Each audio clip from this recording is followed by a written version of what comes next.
সময় এক্স্যাক্টলি সকাল, আবারও সকাল বলছি, রাত 11টা বেজে 59 মিনিট।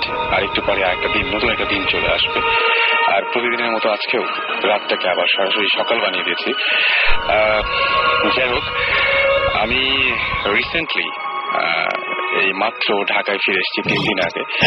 গত ভূত এফএম পরে আমি গিয়েছিলাম বান্দরবানে, এবং বান্দরবানে ওইখানে গিয়ে এক ভদ্রলোকের গল্প শুনেছিলাম, ঘটনা শুনেছিলাম। সেই ঘটনাটা আমার খুব শেয়ার করতে ইচ্ছা করছে। আমি নিজেই মানে বিশ্বাস করতে পারছিলাম না শুনে যে এরকম ভয়ঙ্কর কোনো ঘটনা ঘটতে পারে। তো ওইখানে যে রেস্ট হাউসে আমরা উঠেছি, সেই রেস্ট হাউসে সবাই দেখলাম যে ঘটনাটা জানে। একদম কিছুদিন আগের ঘটনা। একজন ভদ্রলোক, তিনি যাবেন কোনো একটা কাজে বান্দরবানে, এবং বান্দরবানে যাওয়ার জন্য তিনি যেটা ঠিক করলেন, তিনি ঢাকা থেকে বান্দরবান যাবেন। তো প্রথমে দেখলেন যে কোন কোন বাস বান্দরবানে যায়। তারপরে দেখলেন যে না, একটু যদি কমফোর্টেবলি যেতে হয় তাহলে তাকে সরাসরি হয়তো যাওয়া যাবে না, কিন্তু ভেঙে তিনি যেতে পারবেন। যে বাসগুলো কক্সবাজার যায়, সেই বাসের মাধ্যমে তিনি ইচ্ছা করলে যেতে পারবেন বান্দরবানের কাছাকাছি কোনো একটা জায়গায়। তো যাই হোক, বাসে উঠলেন তিনি, নির্দিষ্ট সময়ে উঠলেন, এবং বাসটা ছাড়লো সকালের দিকেই। কিন্তু বাসটা যখন পৌঁছাতে শুরু করলো, সাতকানিয়া পর্যন্ত বাসটা যায়। তারপরে সাতকানিয়াতে এসে বাসটা থেমে যায়, এবং সেইখান থেকে কোন একটা মানে ওখানকার হয়তো লোকাল বাস বা জিপ আছে, সেগুলো ভাড়া নেওয়া যায়। সেগুলোর মাধ্যমে তারপরে বান্দরবান শহরে যেতে হয়। তো ভদ্রলোক সাতকানিয়ায় নামলেন যখন, তখন প্রায় মাঝরাত হয়ে গেছে। এই মাঝরাতে তিনি নামার পরে প্রথমে যে কাজটা করলেন সেটা হচ্ছে যে তার কাছে হোটেলের যে ফোন নাম্বার ছিল, সেই ফোন নাম্বারে তিনি আগে থেকেই কন্ট্যাক্ট করছিলেন যে আমি আসছি, আপনারা একটা জিপের ব্যবস্থা করে সাতকানিয়ায় পাঠিয়ে দিন। তো হোটেল থেকে তাকে একটা জিপ পাঠিয়ে দেওয়া হলো।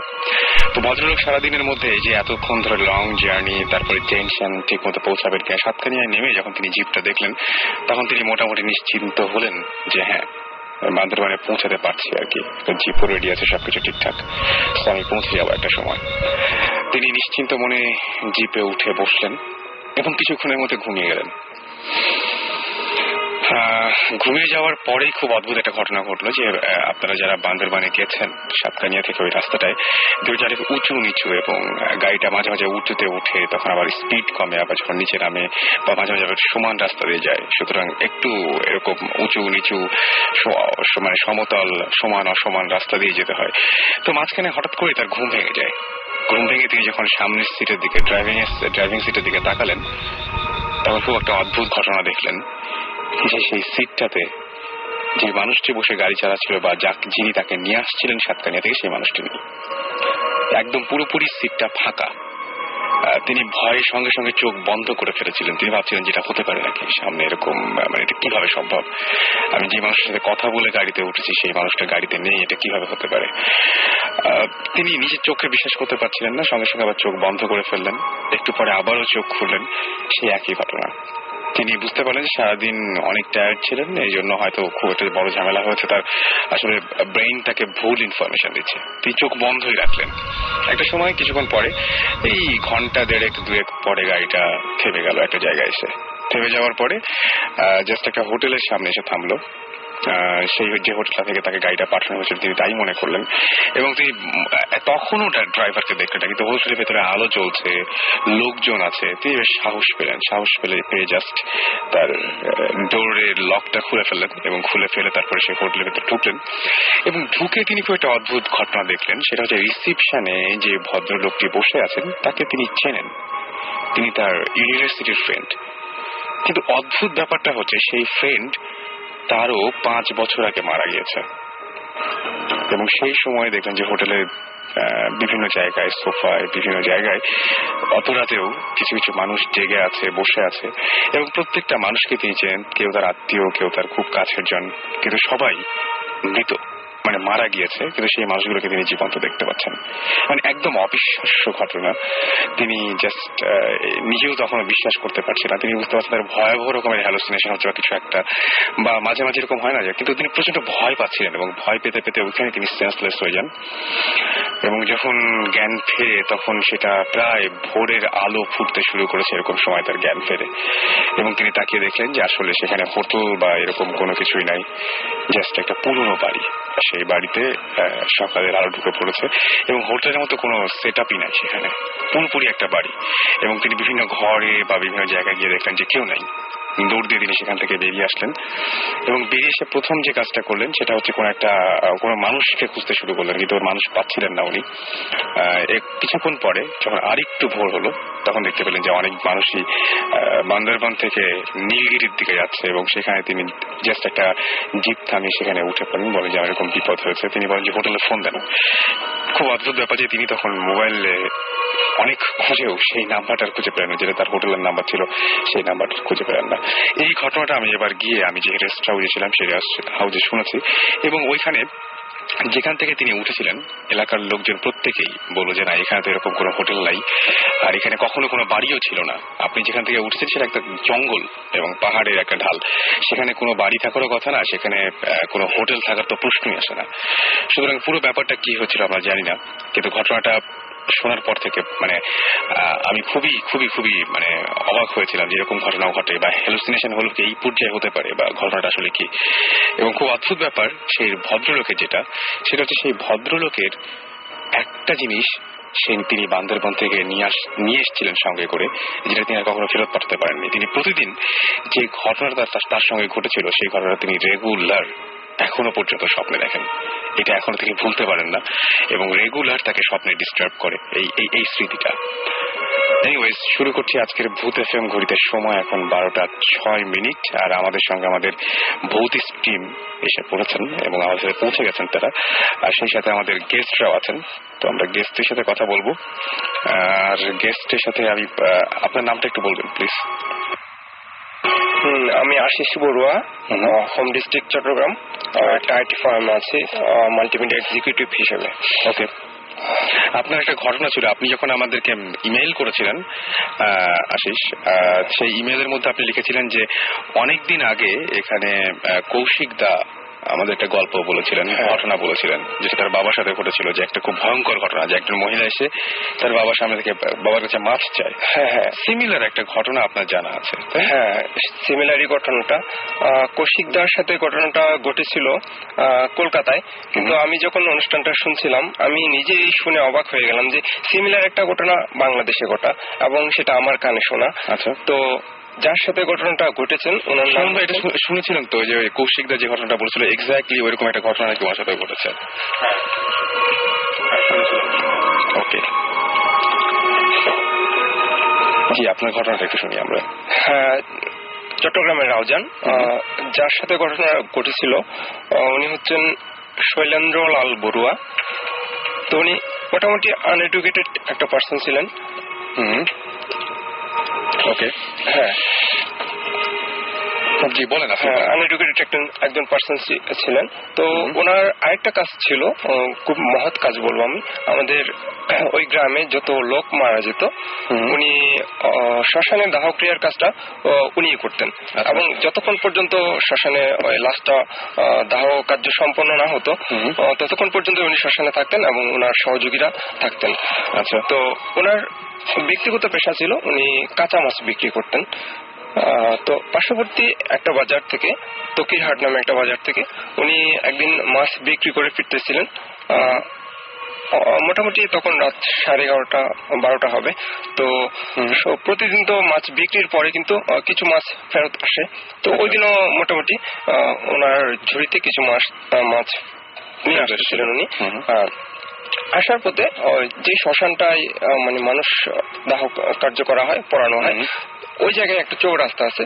চৌরাস্তাটা ক্রস করার পর উনি দেখতে পেলেন একজন মহিলা, খুব ভালো পোশাক পরানা, উস্কো চুল যুক্ত একজন মহিলা একটা বেতের পাত্র নিয়ে দাঁড়িয়ে আছে ওনার সামনে এবং ওনার কাছ থেকে মাছ খুঁজতেছেন।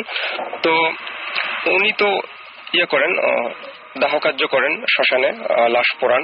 তো ওনার একটু সাহস ছিল এবং ওই বিষয়গুলো সম্পর্কে ওনার মোটামুটি ধারণা ছিল, যার ফলে উনি তেমন একটা ভয় পান নাই। তো উনি বললেন যে আচ্ছা ঠিক আছে, তোমাকে মাছ দিব, একটু সামনে আসো আমার সাথে, তাহলে মাছ দিব। এভাবে বলতে বলতে উনি প্রায় ওনার বাড়ির কাছাকাছি নিয়ে গেলেন। ওই যেটা কৌশিকদা যেটা বলেছিলেন পেতনি, তো ওই ধরনের কিছু হবে। বাড়ির কাছাকাছি নিয়ে ওর কাছ থেকে ওর যে পাত্রটা ছিল ওটা কেড়ে নিলেন। ওকে, এবং ওই পেতনি কান্নাকাটি শুরু করলো যে আমার পাত্র দাও, আমার পাত্র দাও। পরে ওকে মোটামুটি কানে ধরিয়ে ওকে পাত্রটা ফেরত দিয়ে ছেড়ে দিল। ওটা ওনার নিজের মুখে শোনা, মানে নিজেই বলছিল আমাকে। উনি এখন অবশ্য বেঁচে নেই, মারা গেছেন বেশ কিছুদিন আগে। এটা হচ্ছে একটা ঘটনা। ওকে, তো এই ঘটনাটা কোথায় ঘটেছিল? এটা হচ্ছে চট্টগ্রামের রাউজান। চট্টগ্রামের রাউজানে। হ্যাঁ, আমরা সিমিলার একটা ঘটনা শুনেছিলাম, তাই না শুনবেন? রাইট, কৌশিকদের কাছ থেকে। শুনুন ভাই, এই যে ওর কাছে আরো কিছু ঘটনা আছে, আমরা সেই ঘটনা শুনবো নাকি মাঝখানে অন্য কিছু একটা?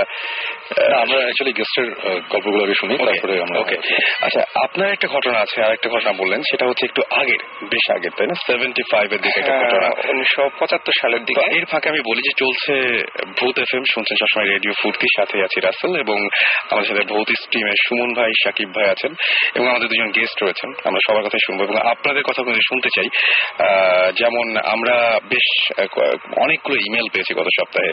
এর মাঝখানে আমাদেরকে আমি দেখতে পাচ্ছি যে আমাদেরকে অনেকে SMS এর মাধ্যমে জানিয়েছেন তাদের বিভিন্ন অনুভূতির কথা। সজীব লিখেছেন যে তিনি, আমরা গতদিন সাভারের গল্প করছিলাম এবং তিনি বলছেন যে সাভারের জায়গাটা, যে জায়গাটা ওই যে বাসটা অ্যাক্সিডেন্ট করেছিল, সেখানে তিনিও দেখেছেন একসাথে 3টা রাস্তা। ঝিলিক বলেছেন যে আপনারা শুধু ফালতু গল্প বলেন কেন, এইসব তো মিথ্যা। আসলে সত্যি মিথ্যা, এটা আমার মনে হয় সাকিব ভাইকে আমি কিছু একটা বলবো। সাকিব ভাই একটু ভালো হয় বললে। এটা পুরো পয়েন্ট অফ ভিউ ব্যাপার। অনেক কিছু শুনে হয়তো আপনার কাছে মনে হবে মিথ্যা, উইচ ইজ ফাইন। আমার একজনের কাছে মনে হবে যে এটি ভয়াবহ সত্য, it is fine. If you enjoy the show, keep listening. If you don't, go to sleep. Then Sakib তো বললে যা। ওকে, তো আমার তাই মনে হয় আর কি, এক্স্যাক্টলি তাই মনে হয়। আচ্ছা, আমরা আরো কিছু SMS আছে আমাদেরকে। সরোজ বলেছেন যে আমি গ্রামে একদিন অমাবস্যার রাতে উঠে বসে গল্প বলছিলাম, সাডেনলি আমার সামনে দিয়ে একটা বড় থাম্বা সমান ছায়া যায়, তবে এখানে কোনো আলো ছিল না। বুঝতেই পারছি যে এরকম একটা গল্প আজকে আমরা শুনবো, এরকম একটা ঘটনা। ইনফ্যাক্ট আমাদের যে গেস্ট রয়েছেন তারা একজন আমাদেরকে বলবেন। আর আমাদেরকে এছাড়াও SMS করেছেন জাইশা, এবং তিনি বলছেন আমি সব সময় একটা মেয়ে দেখতে পাই, এবং আর কেউ দেখতে পায় না, কিন্তু তিনি দেখতে পান যে মেয়েটা ছাদ থেকে লাফিয়ে পড়ছে। আমার মনে হয় যে অন্য কেউ যদি দেখতে না পায় তাহলে সেখানে যথেষ্ট সন্দেহের অবকাশ রয়েছে। এনিওয়েজ, আপনি যদি আপনার অনুভূতি শেয়ার করতে চান তাহলে শাউট লিখে স্পেস দিয়ে আপনার নাম লিখে, স্পেস দিয়ে আপনার মেসেজ লিখে পাঠিয়ে দিন 9840 নাম্বারে। আপনি যদি আপনার ঘটনা শেয়ার করতে চান তাহলে bhootfm@radiofurti.fm এ ইমেল করতে পারেন, BHOOTFM@radiofurti RADIOFOORTI.FM। এখানে আপনি ইচ্ছা করলে ইমেল করতে পারেন। যাই হোক, আমরা আবার ফিরে যাই আশিসের কাছে। না আশিস, আপনার যে গল্পটা আছে 75 এর একটা গল্পের কথা বলছিলেন।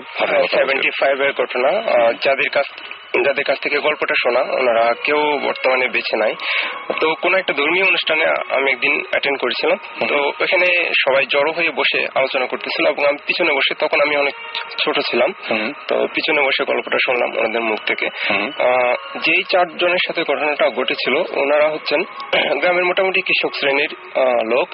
তো ওনারা শীতকালীন মৌসুমী সবজিগুলো চাষ করেন। ওকে, এখন যেখানে ওনারা চাষ করেন, যেখানে সবজি চাষ করেন, ওইখানে পানি সেচের তেমন ভালো ব্যবস্থা ছিল না। পাশে একটা খাল ছিল যেটা পাহাড়ি পানিগুলো নেমে আসতো এবং খুব অল্প। যখন শীতের মৌসুমে পানি মোটামুটি থাকে না বললেই চলে। এবং আমি কিন্তু যে হাই স্কুলে পড়ালেখা করতাম ওই খালের উপর দিয়ে আমাকে যেতে হতো, এবং শীতকালে আমি খালের নিচে দিয়ে লাফ দিয়ে যেতাম, অল্প পানি ছিল। তো সেচের মৌসুমে ওনাদের পানি দেওয়ার প্রয়োজন। এখন 4 জন বসে একদিন সন্ধ্যায় বসে করলেন, মানে সিদ্ধান্ত নিলেন বা আলোচনা করলেন যে আমাদের তো সেচ দেওয়া দরকার, এখন পানি স্বল্পতা, সুতরাং কি করা যায়। আচ্ছা, তো ওরা সিদ্ধান্ত নিল যে খালে যদি বাদ দেওয়া যায় তাহলে অল্প অল্প করে যে পানিগুলো আসে, পানিগুলো হয়তো জমা হয়ে তারা একটা পানির কালেকশন পাবে, পরবর্তীতে সেখান থেকে সেচ দিতে পারবে। ওকে, তো ওরা 4 জন ডিসাইড করলো আগামীকাল ভোরে আমরা মাটি কাটা শুরু করব এবং একটা বাদ দিব খালের মধ্যে। আচ্ছা, তো ওদের মধ্যে যে 4 জন ছিল, 4 জনের মধ্যে যিনি একটু ইয়ং টাইপের, যিনি, ওনাকে দায়িত্ব দেওয়া হলো যে তুমি ভোরে উঠে সবাইকে ঘুম থেকে জাগাবে এবং আমরা গিয়ে মাটি কাটা শুরু করব। ওকে, গ্রামের ঘটনা, সুতরাং ওই জায়গায় হয়তো ওই সময় দেওয়াল ঘড়ি বা ঘড়ির ব্যবস্থা ছিল না, বা গ্রামের লোকদের তেমন ইয়ে ছিল না, সুতরাং টাইম সম্পর্কে ওদের হয়তো তেমন ধারণা ছিল না। গভীর রাতে দেখা গেল যে লোকটাকে দায়িত্ব দেওয়া হলো, ইয়ং যিনি যাকে দায়িত্ব দেওয়া হলো, ওনার মতো আরেকজন লোক এসে 3 জনকে ডেকে তুললো মাটি কাটার জন্য। আচ্ছা, ওনার মতো আরেকজন লোক যে এসেছিল এটা আপনি জানেন, বা ওরা 3 জন তো নিশ্চয় তখন বুঝতে পারে নাই। তো তারা ভাবছে কি যাকে দায়িত্ব দেওয়া হয়েছে সেই আসছে, এবং পরবর্তীতে ওরা 4 জন গিয়ে মাটি কাটা শুরু করলো।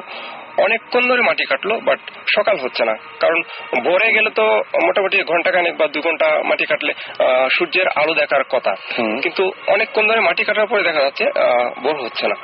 এবং তারা 2 জন মাটি ইয়ে করে নিয়ে যাচ্ছিল, বোঝাই করে নিয়ে যাচ্ছিল। 2 জন একটু সন্দেহ করলো যে তাদের মাটির পাত্রটা অনেক ভারী মনে হচ্ছে, একজন মানুষ যতটুকু মাটি বহন করতে পারে তার চেয়ে বেশি মনে হচ্ছে কেন জানি। তো ওদের কাছে একটু সন্দেহ হলো, এবং পরবর্তীতে ওরা ডিসাইড করলো যে এখন আমরা মাটি কাটবো, ওদের 2 জনকে নিতে বলবো। আচ্ছা, এবং পরবর্তীতে ওই সিদ্ধান্ত অনুযায়ী কথা হলো, এবং ওরা এসে কাটা শুরু করলো। পরবর্তীতে 2 জনকে, বাকি 2 জনকে যারা কাটতেছিল তাদেরকে মাটি নিয়ে যেতে বললো। 2 জনের মধ্যে ইয়ং যে সে ছিল। আচ্ছা, এবং পরবর্তীতে তারা সিদ্ধান্ত নিল যে যেহেতু আমাদের পাত্রে মাটিগুলো বেশি করে দিয়েছে সে, আমরাও একটু বেশি করে দিই। একজন মানুষ যতটুকু ক্যারি করতে পারবে না এর চেয়ে সে বাড়িয়ে দিল মাটি। তো দেখা যাচ্ছে যে ইয়ং সে কিন্তু খুব দ্রুততার সাথে নিয়ে মাটিগুলো ফেলে আসতেছে, কিন্তু আরেকজন যে সে কিন্তু পারতেছে না। তখনই বুঝতে পারলো যে এখানে কোনো একটা রহস্য আছে, এবং তারা যেহেতু গ্রামের মানুষ এ ধরনের বিষয়গুলো সবসময় ফেস করে এবং তাদের অভিজ্ঞতা আছে মোটামুটি, তারা বুঝতে পারলো যে এখানে কোনো একটা রহস্য আছে। যে লোকটা এত ভারী বোঝা নিয়ে যেতে পারে, নিশ্চয়ই সে ইয়ে হতে পারে না, কারণ মানুষের পক্ষে এত বেশি মাটি ওজন বহন করা সম্ভব না। তখন ওরা 2 জন সিদ্ধান্ত নিল যে পরবর্তীতে যখন সে মাটি তুলতে মাথা নিচু করবে তখন কোদাল দিয়ে ঘাড়ের উপর একটা কোপ দেওয়া হবে, এবং তাই হলো। যখন সে নিচু হলো তার ঘাড়ে একটা কোপ দেওয়া হলো, এবং মানে এটা কি ও হেল্প করতেছিল ওদেরকে? হ্যাঁ, হেল্প করতেছিল না, মানে মাটি কাটার জন্য তো হেল্প করছিল, সেটার ব্যাপার ছিল। ওইটার পরিবর্তে কোপ দেওয়ার সিদ্ধান্ত নিয়েছে না? কোন জায়গার কাহিনী এটা? এটা হচ্ছে চট্টগ্রামে ঘটনা, অনেক আগে। ইন্টারেস্টিং। বলেন। তো তারা ফিরে ওখানে তার ঘাট থেকে মাথাটা আলাদা হয়ে গেল, ভয় পেয়ে ফিরে চলে আসলো।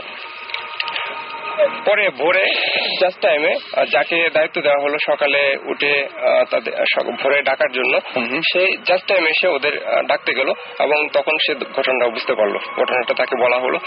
পরের দিন ঘটনা জানার পর পরের দিন সকালে যখন ওই জায়গায় গিয়ে দেখলো তারা একটা কাক গলা কাটা অবস্থায় পড়ে আছে ঠিক ওই জায়গায়, ওরা যেখানে কাজ করতেছিল।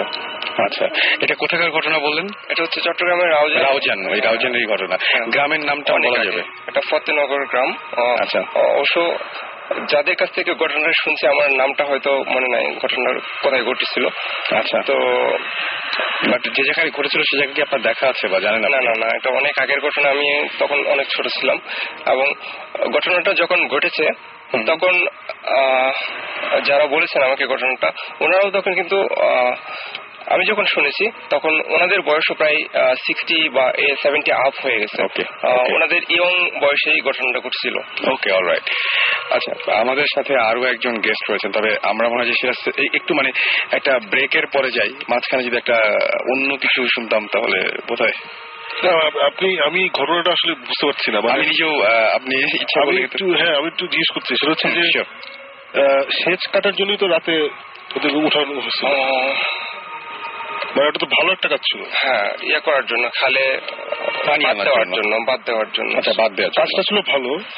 তো ওখানে একটা কি জানি একটা এসে মানে ওরা বুঝতে পারলো যে ওদের মধ্যে একজন আছে যে আসলে মানুষ না, তাই তো? আমরা সিদ্ধান্ত নিয়েছিল গলা কেটে ফেলবে।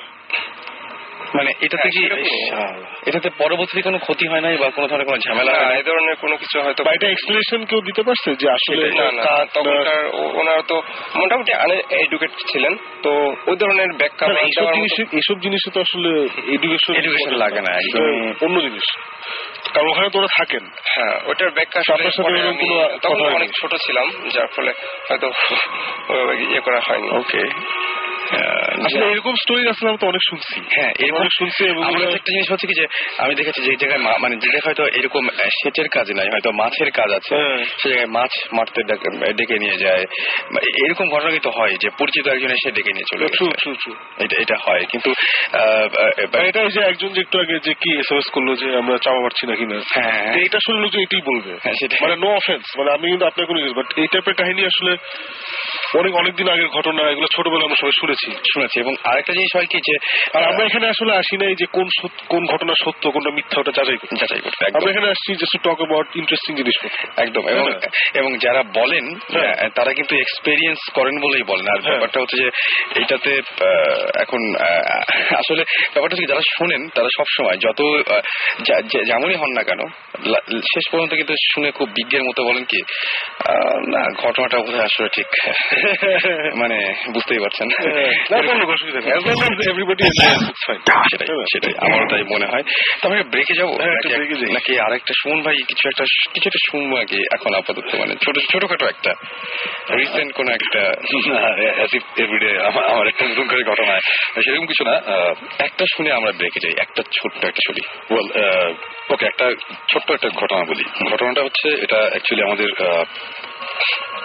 আমাদের ভৌতিস্টের টিমেরই একটা কেস, এটা নিয়ে আমরা কাজ করছি। এটা এখনো অন দ্য প্রসেস, এখনো আমাদের ইনভেস্টিগেশন শুরু হয়নি। বাট আমরা যে ছোট একটা গল্প শুনেছি যে একটা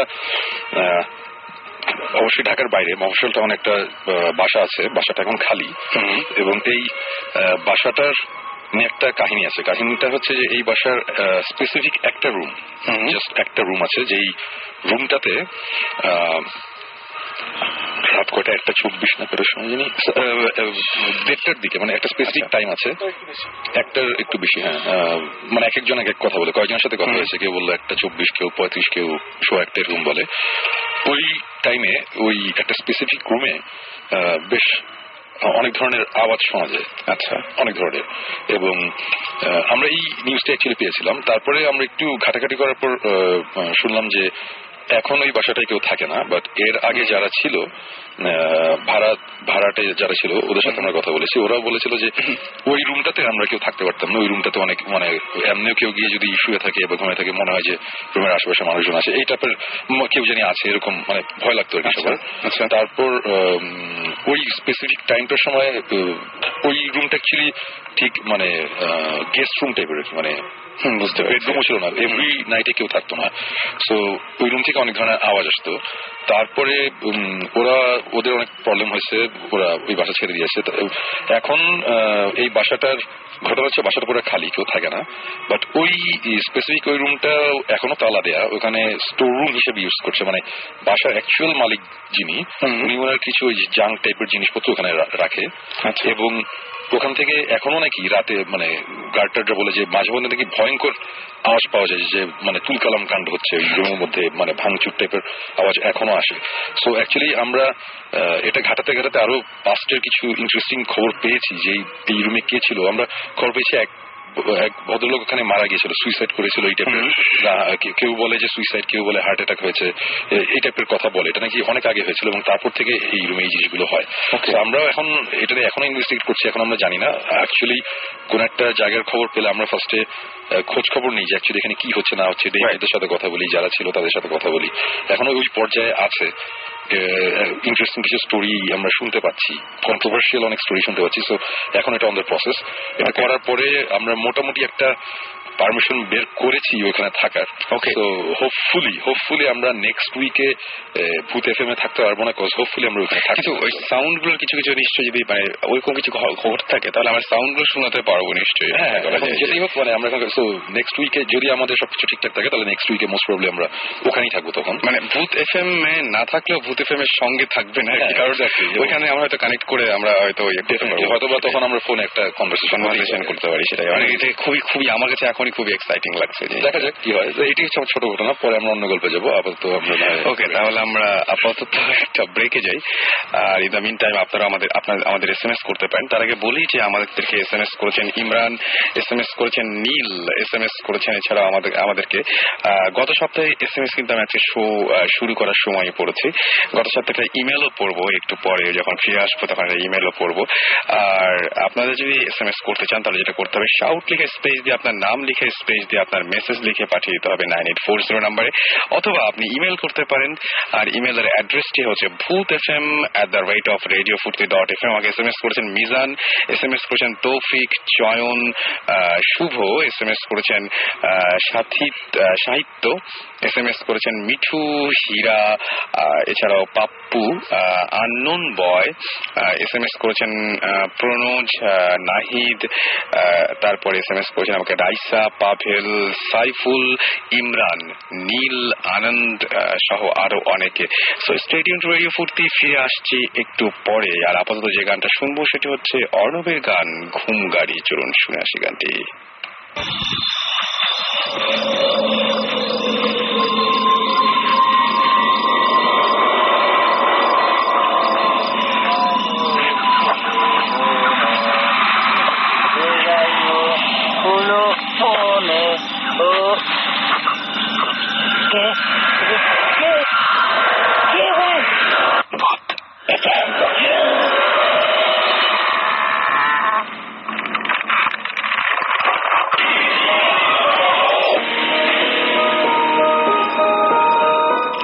শুনছেন সবসময় রেডিও ফুর্তি, চলছে ভূত এফএম, সাথে আছি রাসেল এবং আমার সাথে রয়েছেন ভূত স্টিমের সুমন ভাই, রয়েছেন সাকিব ভাই এবং জিবরান ভাই।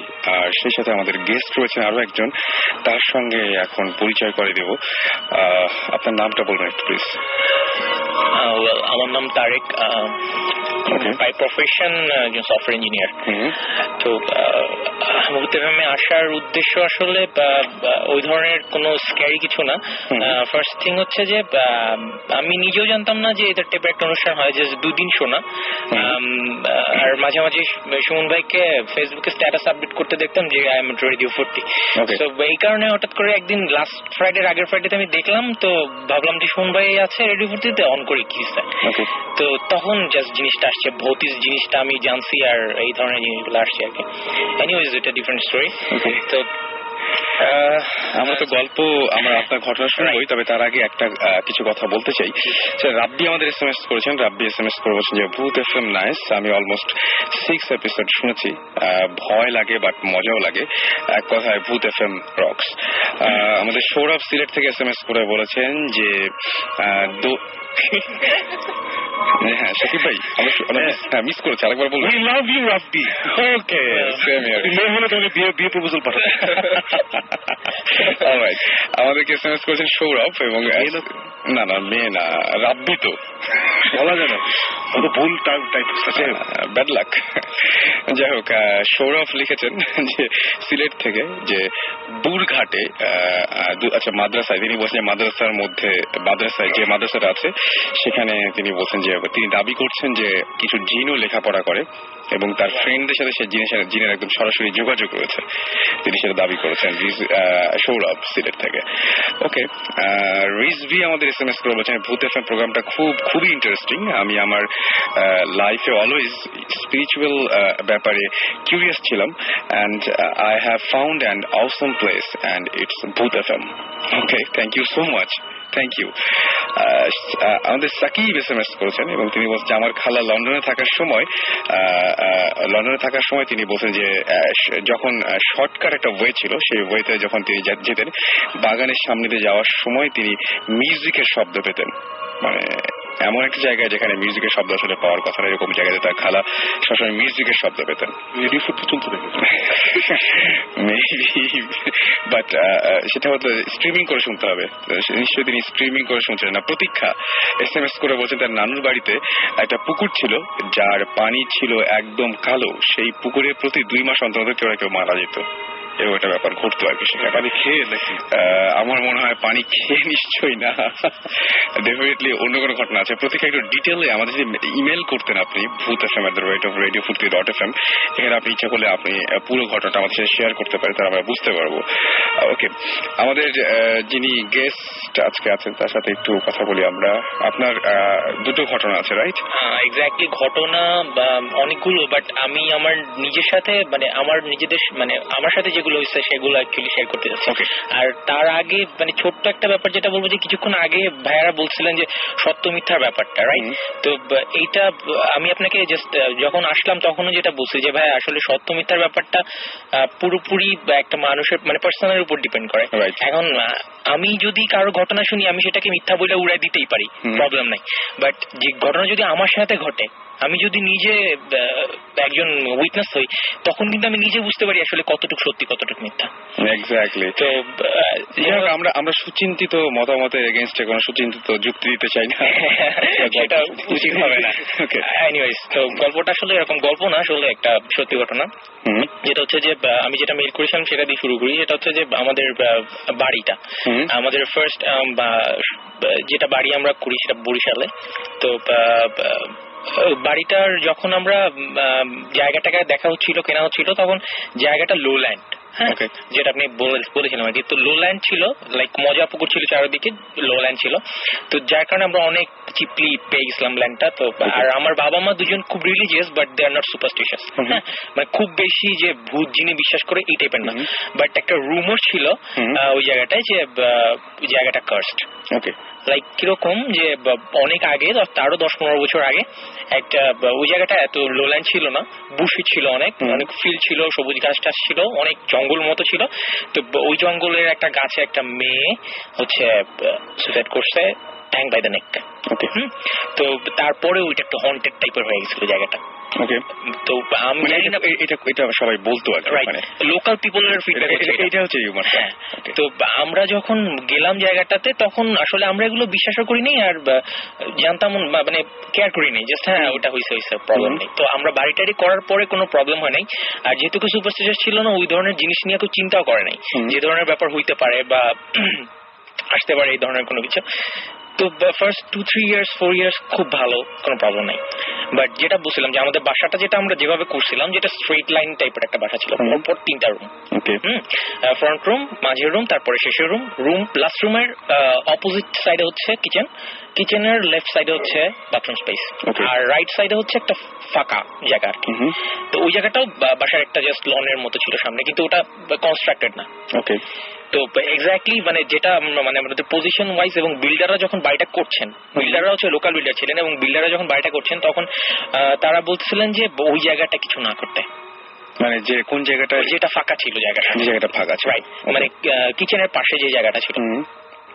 তো অ্যাকচুয়ালি আমাদেরও বাজেট একটু টাইট ছিল, যার কারণে আমরা ওদিকে হাতটা দিইনি। কিন্তু যখন ওইখানে একটা রুম তৈরি করার কথা হচ্ছে, বাবা চাচ্ছেন যে ওখানে একটা রুম করবে, ওই যখন প্ল্যাম্বাররা কাজ করছে, খোদাই হচ্ছে, পিলার্স হচ্ছে, ইনসিডেন্ট গুলো তখনই আস্তে আস্তে শুরু হলো। আচ্ছা, তো ইনসিডেন্ট গুলো যেটা শুরু হয়েছে, আমি মানে ইয়েতে বলি আর কি, মানে একদম ক্লিয়ারলি বলি, যেটা হচ্ছে ফার্স্টে যেটা হইতো, লাইক রাত্রবেলা 1টা 1:30 2টা এরকম ফ্রন্ট ডোরে কেউ নক করতেছে, বেল প্রেস করতেছে বা নক করতেছে, করে চলে গেল। তো ফার্স্টে আমরা ভাবছিলাম যে না, এটা কোনো দুষ্ট ছেলেবেলার কাজ এটা, কিন্তু এত রাতে কে নক করবে। তো প্রতিবারই আমরা যখন নক শুনতাম, দরজা খুলে দেখতাম কেউ নাই। ওকে, বাট এটা নিশ্চয়ই ওরকম সুইফটলি হইতো না। তো এক রাতে আমরা চিন্তা করলাম কি যে না, আজকে দেখি কি হয়, বা এটা খুব ফ্রিকোয়েন্ট, প্রথম দিকে খুব ফ্রিকোয়েন্ট হইতো না, পরে খুবই ফ্রিকোয়েন্টলি হওয়া শুরু করছে। তো যখন শুরু করছে, মানে ফ্রিকোয়েন্টলি শুরু হয়েছে, তখন যে জিনিসটা আসলে মানে একটু আমরা সবাই মানে অ্যানোয়িং হয়ে মানে ছিলাম আগে থেকেই, বাট কি হয়েছে, এটা কি হইতেছে, এই ধরনের একটা ব্যাপার ছিল। তো এনিওয়েজ, তো তখন আমরা ডিসাইড করলাম, মানে বেসিক্যালি আমি ছিলাম আর আমার ভাইয়া ছিল, তো ডিসাইড করলাম যে আজকে রাতে দেখবো আমরা কি অবস্থা। ওকে, তো আমরা আমাদের ওই জাস্ট ফ্রন্ট ডোরের পাশে একটা জানলা ছিল, ওটা খুললে ফ্রন্ট ডোরটা দেখা যেত, মানে ফ্রন্ট ডোরের সামনে কি আসছে না আসছে আমরা ওটা থেকে দেখতে পারতাম। ওকে, তা আমরা মোটামুটি জানালাটা চাপায় রাখছি, যে যদি কোনো দুষ্ট ছেলে হয় আমরা খুলে সাথে সাথে ওকে দেখতে পারবো। তো জানালাটা চাপায় রেখে আমরা বসে আছি, কি হয় দেখি। তো বসে থাকতে থাকতে অনেক রাত হয়ে গেছে, তখন 1টা 1:30 অনেক রাত হয়ে গেছে। তো আমরা একটু স্বাভাবিকভাবে, তখন ছোট আমি, অনেক জীবনী আসছে, রাইট। তো হঠাৎ করে শব্দ, দরজাতে। তো মানে খুব হ্যাভি প্রেসার দিচ্ছে, কেউ যেন নক করছে, তো বেল রিং হচ্ছে তার সাথে একই সাথে। তো আমরা যখন সাউন্ডটা পেলাম, পেয়ে আমরা জাস্ট ঝিমুনি থেকে উঠে গেছি। আপনি একারা নিশ্চয়ই? মানে সেখানে আমার ভাইয়া ছিল এবং দুজনই জিনিসটা উইটনেস, আমরা দুজনই দেখছি। জাস্ট জানালাটা খোলার পরেই দরজার মানে শব্দটা থেমে গেল এবং ওখানে কেউ নাই, মানে একদম নাথিং, নোবডি ওয়াজ দেয়ার। হ্যাঁ, মানে জিনিসটা আমি জানি না, মানে আমার মানে তখন ওই জায়গা থেকে আমরা প্রচন্ড মানে ওইখানে শেষ এই টাইপের একটা ব্যাপার ছিল, হয়ে গেছিল আর কি। তখন তো আমি ছোট, আমি তো কিছু বুঝতাম না, এত এক্সপ্লেনেশন বা এত কিছু আসতো না মাথায়। এটা ছিল একটা ব্যাপার। এবং এর সাথে সাথে যেটা শুরু হয়েছে, ছাদের উপরে প্রচন্ড শব্দ। প্রচন্ড শব্দ মিন্স ওই বাসাটার ছাদে এবং ওই জায়গাটাতেই? এক্স্যাক্টলি ওই বাসাটাতেই এবং ওই জায়গাটাতেই রাইট। আচ্ছা, আমাদের বাসাতে মুভ করে না, মানে স্পেসিফিক কোন জায়গায় নাকি? না, আমাদের ছাদে, বাসার ছাদে। ছাদ তো একটাই ছিল, তিনটা রুম। এগুলো শুরু হয়েছে যখন আপনার ওই রুমটা হবে, রাইট, এক্স্যাক্টলি। তো তারপরে মানে আওয়াজগুলো পাচ্ছিলাম, মানে লাইক দাপাচ্ছে কেউ ছাদের উপরে উঠে, আবার গান করতেছে, মানে লাইক এরকম গ্লিটারিং আওয়াজে হা হা হি করলে যেটা শব্দ হয় সেম। তো হাসতেছে কেউ, কখনো আবার চিল্লাচিল্লি করতেছে, এই টাইপের। তো এরকম না যে খুব, আমাদের সিঁড়িটা ছিল আবার কলাসিয়াল গেটের ভিতর দিয়ে আটকানো, যে কেউ যদি দুষ্ট ছেলে টেলে সিঁড়ি দিয়ে উঠে যে ই করবে তা না। আবার বাসাটা খুব হাইও ছিল না যে কেউ বেয়ে উঠতে পারে, বাসায় যে পাইপ ছিল কেউ বেয়ে উঠতে পারে। তো আমরা ওরকম প্রথমে গা করিনি, কিন্তু রেগুলার হওয়ার পরে জিনিসটা আসলে ওই পর্যায়ে থাকে নাই, চিন্তা হয়। হ্যাঁ, সেটাই তো। তাও আমরা এই জিনিসগুলো ইগনোর করা যায়, ইগনোর করে থাকা যায় বা একটা পর্যায় পর্যন্ত টলারেবল। কিন্তু এর পরে যে ব্যাপারটা হয়েছে সেটা সবচেয়ে বেশি ইন্টারেস্টিং। সেটা হইতেছে যে আমরা যখন ওই রুমটাতে যাবো, মানে ওই রুমটা তৈরি করা হয়ে গেছে, কিন্তু রুমটা হচ্ছে কি, যখন ফ্লোরটা হয়, ফ্লোরটা কিন্তু ভিজায় রাখতে হয়। নতুন যে বাসা একদম কয়েকটি দিন, হ্যাঁ 3টা বা 4টা দিন ভিজায় রাখতে হয়, মানে সিমেন্টটা যাতে শক্ত হয়। তো ওইটা রুমটা জাস্ট ভিজানো ছিল ফ্লোরটা।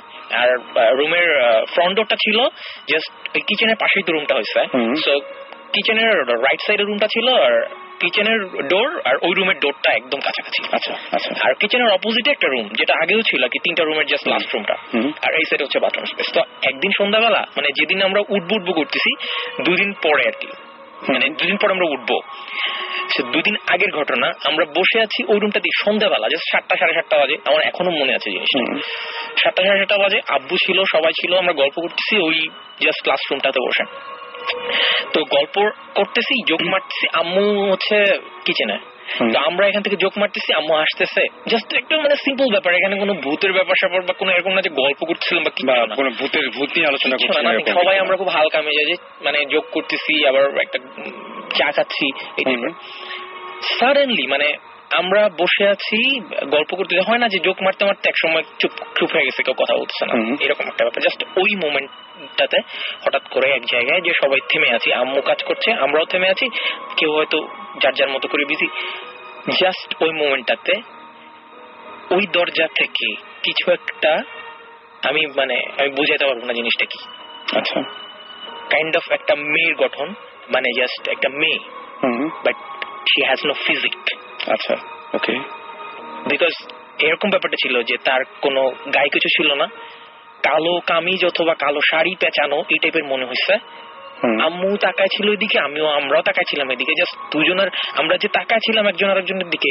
মেয়েটা ওই দরজা থেকে বের হয়ে, নতুন রুমের দরজা থেকে বের হয়েছে, মানে সে ভাসতেছিল টাইপের। আমরা সবাই দেখছি জিনিসটা, একা না, সবাই একই সাথে। আচ্ছা, একই সাথে দেখছি দরজা থেকে বের হয়ে সে হাসতেছিল, হা হা হা করে হাসতেছিল। কি পরিমাণে স্ক্যারি ছিল ভাই, আমি বুঝাতে পারবো না মানে জিনিসটা। আমি জানি না, হোয়াট এভার, মানে যে যার ইচ্ছা বিশ্বাস করতে হয় করুক। You heard the laugh, মানে হাসিটা সবাই শুনছে জিনিসটা। আচ্ছা আচ্ছা। মানে ঘটনা সবার সামনে একসাথে হয়েছে। বেসিক্যালি এটা একটা মানে কালো, মানে একটা মেয়ের ফিগারের মতো একটা শেপ, ফুল ব্ল্যাক, আর দেখে মনে হচ্ছে কালো টাইপের শাড়ি পরছে বা কামিজ বা ওড়না পেঁচে আছে, কিছু একটা পরে আছে।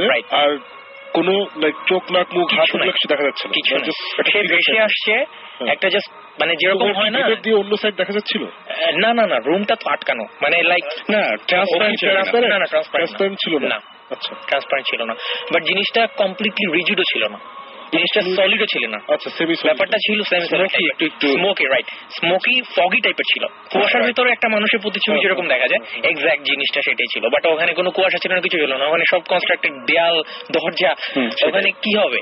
তো সে জাস্ট দরজা থেকে বেরোয় হাসতে হাসতে সবাই লাফটা শুনছে, এবং লাফটা এত স্ক্যারি ছিল আমার এখন সিম্পলি দেখেন আমার রুম দাঁড়ায় গেছে কথা বলতে বলতে, বিকজ এত স্ক্যারি ছিল জিনিসটা।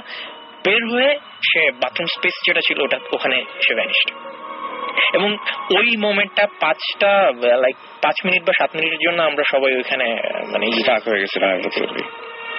ডোন্ট থিঙ্ক যে আমি জিনিসটা মেকআপ করছি, ডোন্ট থিঙ্ক, এটা সিরিয়াস। আমরা তো এগুলো চিন্তাই করি।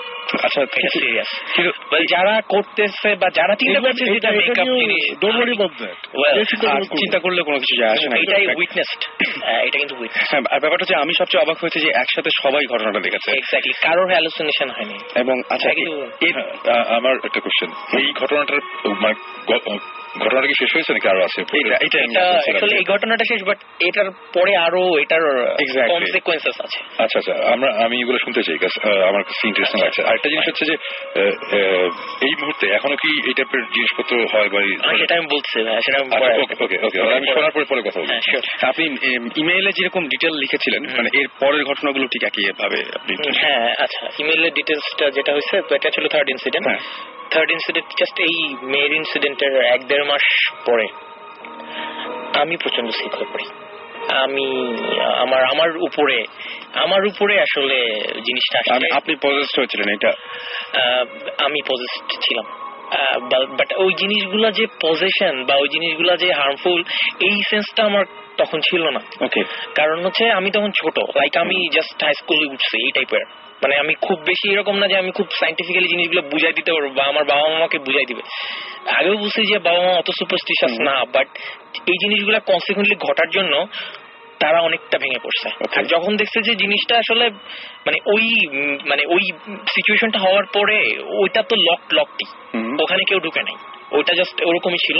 এবং তারপরে 1-1.5 মাস পরে যেটা হয়েছে যে সিক জিনিসটা আসলে সিক বলবো না, আমার ঘুমে প্রবলেম হওয়া শুরু করলো।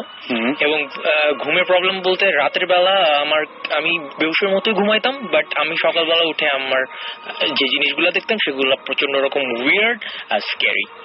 যে জিনিসটা হইতো যে সকালবেলা আমি যখন উঠতাম আমার মুখে খামচি দাগ ছিল, চেস্টে খামচির দাগ, I don't know who did this or something, মানে এই টাইপের ছিল, প্রচন্ড জ্বালা পোড়া করতো। কিন্তু আমি জানতাম না যেগুলো কে করতেছে বা কেন করতেছে বা কি টাইপের, কিন্তু এটা আমাকে বলাও হয়নি প্রথম দিকে।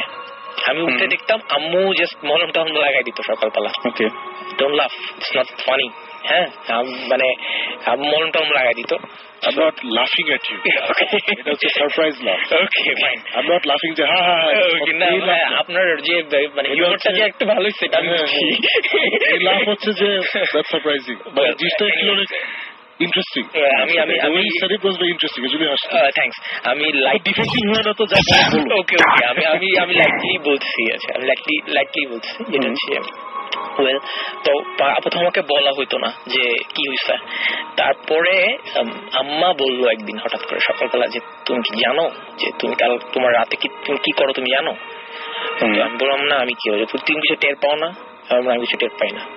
ওই যে এই যে এগুলো রেগুলার হইতো না, হয়তো 3-4 দিন পর পর বললো যে তোমাকে তো আমি কালকে রাত্রে এরকম দেখছি যে তুমি নিজে কাজটা করতেছো বা তুমি নিজের উপর এটা করতেছো। তখন নাকি আম্মা যখন দেখছে তখন আমার মানে সেপারেট রুম ছিল, ঠিক আছে, বাট যখন আর কি এই জিনিসগুলো আমার সাথে হচ্ছিল তখন আম্মা একটু অ্যালার্ট হয়ে গেছে। এবং রাতে যখন এই জিনিসটা মানে যখন হয় আমি তো জানি না কখন হয়, তখন নাকি আমার আম্মু আমাকে বলছে জিনিসটা যে তোমার হাতটা শক্ত হয়েছিল এবং তোমাকে ধরে ঠান্ডা করতে হয়েছে, এবং আমি কিন্তু এগুলো কিছুই টের পাইনি। ঠান্ডা করতেছে এবং দোয়া টোয়া পরে ফুটু দেওয়ার পরে নাকি আমি ঠান্ডা হয়েছে, এই টাইপের একটা ব্যাপার ছিল। তো এটা এখন ডক্টর ছিল আর কন্টিনিউসলি হওয়ার কারণে আমার শরীরের অবস্থা খুব বেশি ভালো ছিল যে আমি ইভেন স্কুলে যেতে পারিনি আমার কয়েকদিন। এরকম হয়েছে যে স্কুল মিস করতাম, তারপরে অনেক প্রবলেম হওয়া শুরু করছে। তো এট লাস্ট তো যেহেতু মানে একটু রিলিজিয়াস ব্যাপার ছিল সবার মধ্যেই, আপনার ফ্যামিলির সবাই খুবই একটু মানে ধর্মপ্রাণ বলতে আমার বাবা মা মানে রেগুলার নামাজ পড়তেছে, আমার মা খুব রিলিজিয়াস, এবং তার আবার ইভেন আমাদের যদি ইসলামিক পয়েন্ট অফ ভিউ থেকে বলি বা মুসলিম পয়েন্ট অফ ভিউ থেকে বলি, জিনটা কিন্তু হিউম্যানের সাথে কোএক্সিস্ট করে। তো এই কারণে আমার মার ওই বিশ্বাসটা ছিল যে না, সামথিং হ্যাপেন টু মাই বয়। তো ওই সেন্সে আমার আম্মু হচ্ছে একজনকে নিয়ে আসছে, হুজুর টাইপের আর কি। তো উনি কিছু তাবিজ দিছিল আমাকে। তো আমার খুব বেশি মনে নাই। তো একটা রাত উনি স্পেসিফিক করছিল যে আমি ওই দিন রাতে তোমাদের বাসায় যাব। উনি আমার সাথে যখন ওনাকে অ্যাপয়েন্ট করা হইলো, মানে জাস্ট আমার সাথে পরিচয় করায় দেওয়া হলো, তখন উনি আমার সাথে খুব ফ্রেন্ডলি হয়ে গেছিল এবং আমাকে বললো যে একটা রাতে আমি তোমার বাসায় যাব এবং তুমি যখন ঘুমায় থাকবা তখন তোমার কাছে মানে তোমাদের বাসায় যাব। তো এইটা বলছিল। তো ওই দিন রাতে কি হয়েছিল আমার মনে নেই, বিকজ আই ডোন্ট নো সে আমাকে সেন্সলেস করছিল না আমি সেন্সলেস ছিলাম আমি জানি না, but something happened to that night. এবং ওই রাতে কিছু একটা হয়েছে, এক্সোরসিজম বা যাই বলেন না কেন ওই টাইপের। এবং ওই দিন পরে আমি যেটা শুনছি যে বাসার ছাদটা একটা পার্শ্ব হচ্ছে টিন শেড ছিল, টিনটা বাঁকায় গেছিল পুরা। আচ্ছা, সামথিং এমন কিছু পড়ছে ওটার উপরে যে টিনটা পুরা বাঁকায় গেছিল এবং আমি নিজে দেখছি এটা বাঁকানো অবস্থায়। বাট শব্দ পাওয়া বা যখন এক্সারসাইজটা হচ্ছিল আমি, এবং তারপর থেকে আপনার এই ধরনের কোনো সমস্যা হয়? তারপর থেকে আমার এই ধরনের কোনো প্রবলেম হয়নি। কিন্তু ঘটনা তো এখানে শেষ না। ঘটনা এখানে শেষ না। আচ্ছা, ঘটনাটা তাহলে এরপরে যেটা হলো, মানে আমি রিকভার করলাম। ইভেন আমি ওইটা আমাকে আমার অনেক হাতে টাতে কি কি যেন দিছিল, আমার এখনো মনেও নাই। তো ওগুলো নিয়েই আমাকে স্কুলে যাইতে হইতো এবং রেগুলার কাজটা। আপনি তো সুস্থ হলেন, কিন্তু তারপরে ঘটনাটা টিকে থাকলো কিভাবে? আমি সুস্থ হলাম, তারপরে আসলে টিকে থাকাটা আসলে যেটা বুঝছে যে এখনো টিকে আছে কিনা, এখনো টিকে আছে কিনা সেটা বলছি। যেটা হচ্ছে যে এরপরে আমার আম্মুর উপরেও একটা ছোটখাটো একটা অ্যাটাক হয়েছে। আচ্ছা, তো সেটাও ওইভাবে ট্যাকেল করা হয়েছে। তারপরে আমরা ডিসিশন নিলাম যে আমরা এই বাড়িতে থাকবো না। এক্স্যাক্টলি। এবং সেটা তারপরে অনেকটাও এবং আশেপাশের লোকজনের অনেক ইনফ্লুয়েন্স ছিল। আর তারপর আমরা একটু স্ক্যার ছিলাম। আর পরে অবশ্যই মানে ওইভাবে আর ভয় পাওয়ার কিছু হয় নাই, বাট একটু স্ক্যার ছিলাম। এবং ওই যে রুমটা ওটা একদম কমপ্লিটলি লকড, অ্যাবান্ডেন্ড। ওকে। এবং ওই বাসাটাতে এখন আর মানে আমরা পরে যখন চলে আসার সময় ভাড়া হয়েছিল, আমরা ওটা এখনো ভাড়া দিতেছি। তাদের সাথে কোনো প্রবলেম হচ্ছে না? তাদের সাথে তারা শেয়ার করছে না। এবং এক্স্যাক্টলি, কিন্তু আসলে যেটা হচ্ছে যে আমরা কিন্তু কাউকে বলি নেই। আচ্ছা, ওই রুমটা তো রাইট, ওই রুমটা তাহলে কি অবস্থা? যে রুমটাতে ওটা ভাড়া হয় না কখনো? ওটা আমরা দেই না। আচ্ছা, ভাড়া দেন না? হ্যাঁ, আমরা বলিও না যে কেন দিন। এবং ওইটা বন্ধ থাকলে আর কোনো ওই বাড়িতে কোনো সমস্যা হয় না? না, এখন পর্যন্ত আমরা এরকম কোনো কিছু পাই নাই, বা হইলেও হয়তো তার ওইভাবে শেয়ার করে নাই। যে আমরা যদি তাকে বলে রাখতাম যে ওখানে একটা প্রবলেম আছে, তারা কিন্তু ছোটখাটো ব্যাপারগুলো নিয়ে বলতো যে না এটা কিন্তু ওই কারণে হইতে পারে। সো এই কারণে আমরা তাদেরকে কোনো ধরনের কোনো আগে থেকে করি নাই, বলিও নাই, দরকার নাই। ঠিক আছে, ইটস অলরাইট, ওটা থাক। তো রিসেন্ট আমি যখন মানে কিছুদিন আগে যখন একটা যেটা ব্যাপার আমি মানে ওরা বলছিল যে রুমের দরজাটা এরকম হয়ে গেছে, কাঠের দরজা তো ওটা ঘন ধরে না, পোকা ধরে না, পোকা ধরে দরজাটা খেয়ে ফেলছে। তো তখন আমরা একটু ওরিড হয়ে গেছিলাম যে কি হয়েছে আসলে, হচ্ছেটা কি। তো পরে আসলে ওটা আমরা বললাম যে আপনারা একটু জাস্ট এটা রিপেয়ার করে নেন। তো ওরা রিপেয়ার করে নিছে। তো আই ডোন্ট নো যে এখনো ওই ধরনের কোনো ইনসিডেন্ট হচ্ছে কিনা, we don't know actually, because তাদেরকে আমরা কোনো ধরনের করিনি। মানে তো তারা যদি এরকম কিছু দেখেও তারা হয়তো ওইভাবে আমাদের সাথে শেয়ার করবে না, করে না। সেটাই, শেয়ার করার কোনো কারণ নাই। সাধারণত এই সমস্ত জিনিস মানুষ শেয়ার করতে চায় না, করে না। আর মানে এটা তো মানে সবাই ফার্স্ট টাইমই বলে যে দূর এগুলো ভুয়া। সো এটা তো মানে এই পর্যন্তই তো গল্পটা ছিল। গল্পটা আসলে এই পর্যন্তই। না, অনেক ইন্টারেস্টিং। আমি একটা জিনিস জানতে চাই যে লাস্ট ইনসিডেন্টটা কতদিন আগে, কত আগে হবে? লাস্ট ইনসিডেন্টটা হচ্ছে মানে আমাদের সাথে যেটা হয়েছে, আমরা যেটা উইটনেস করছি সেটা লাস্ট ছিল 1996-এ। 96, মানে এটা অনেকদিন আগের ঘটনা। হ্যাঁ, অনেকদিন আগের ঘটনা। তারপর থেকে কি লকড রুমটা এখন? ওকে, তারপর জাস্ট ওইটা ভাইয়া যে বললেন স্টোর রুম টাইপের, ওরকম হয়ে গেছে। মানে আমরা যে মানে খুবই ইন্টারেস্টিং। আমি আজকে এসে যে ঘটনাটা বললাম এটা সাথে অনেক, আমি এই জন্য আপনাকে মাঝখানে জিজ্ঞেস করি। হ্যাঁ, মানে যখন আমরা অন এয়ারে ছিলাম না তখন ইনফ্যাক্ট আমাকে জিজ্ঞেস করেছিল যে এটা কোন এরিয়াতে। আচ্ছা, ওই তখন বলতেছিলাম একটা জিনিস জিনিস আবার বলি যে আমরা আমি সাকিব বা জিবরান না এসে আমরা যে ঘটনাগুলো বলি ওইগুলো তো আমরা রিভিল করতে পারি না অ্যাকচুয়ালি কোথায়, মানে এক্সাক্ট প্লেস সম্ভব হয় না। এই কারণ কি আমি গত সপ্তাহ পর্যন্ত আমি ইমেল পেয়েছি এবং SMS পেয়েছি যে অনেকেই যাচ্ছে 27 নম্বরের বাড়ি দেখতে। তো মানে এটা খুবই আমি 27 নম্বর এই কথাটা বলে যে কি ভুলটা করছি বিশাল, মানে এটা তো সবাই 27 নম্বরের সব বাসার সামনে দাঁড়া থাকে, শুধু দাঁড়িয়ে থাকে না। আমি এরকম শুনেছি, খবর পেয়েছি যে বাসায় যে জিজ্ঞেস করে যে ভাই আপনাদের বাসায় কোনো প্রবলেম আছে, তো আমি বলছি যে ভাই এইটা করলে মানে ওর পরে আমি আরো কানা ধরছি যে এগুলো ডিটেলটা বলা যাবে না, বিকজ আমাদের এরকম জায়গাও আছে, এরকম জায়গায় আমরা গিয়েছি মানে আমাদের মোটামুটি পারলে মানে কাগজে সাইন করিয়েছে যে আমরা কাউকে কোনো অবস্থাতে বলতে পারবো না যে এটা এই বাসা। আমরা যখন কোনো একটা বাসা নিয়ে ইনভেস্টিগেশন চলছে, আমাদের এখানে ক্যামেরা নিয়ে গিয়েছি, সো বাসার ভিতরে আমরা ক্যামেরা সেট করেছি, বাট বাসার বাইরে যখন আমরা দেখাচ্ছি বাইরেটা হয়তো বা ওই অন্য কোনো জায়গা ঠিকই না, ওটা আরেকটা বাসা। আমরা যদি আশেপাশের কোনো একটা বাসাও দেখি তখন হয়তো বা ধরে ফেলবে মানুষজন যে এইটা চেনা চেনা লাগছে। এই কারণে আমাদের খুব মজা হবে যে শুন ভাই, ধরুন আমরা আরেকটা ডিস্ট্রিক্টের বাসায় এমনি দেখালাম, তারপর আসলেই হন্টেড, ওইটা তো অন্য কথা। বাট দেন এগেইন আমরা অন্য বাসা যখন দেখাচ্ছি ওরাও জানে যে ওদের বাসাটা দেখানো হচ্ছে, এটা অসুবিধা নেই, সো ওইটা ওইভাবেই হ্যান্ডেল করতে হয়।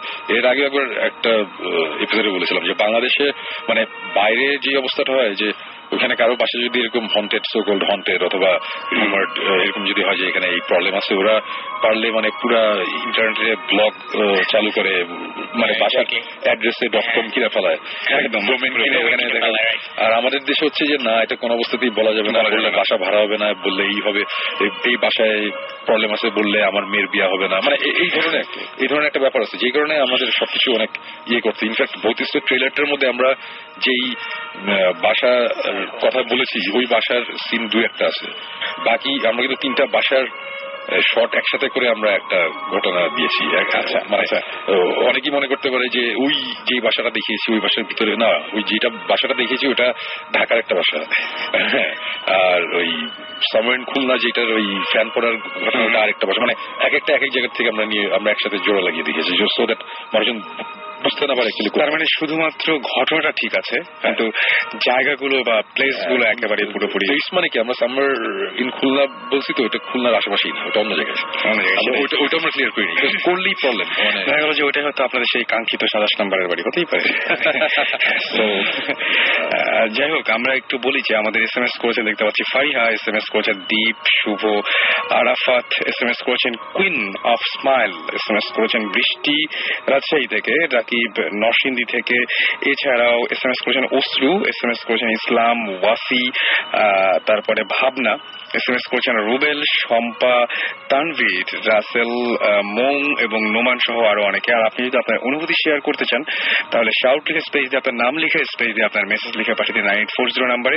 আমরা যত্নের সঙ্গে আপনার SMS গুলো সংরক্ষণ করি এবং আপনার SMS গুলো কিন্তু যেমন গত সপ্তাহের SMS গুলো এই সপ্তাহে আমি কিছু পড়েছি, সো চেষ্টা করবো আপনার SMS রিড আউট করার।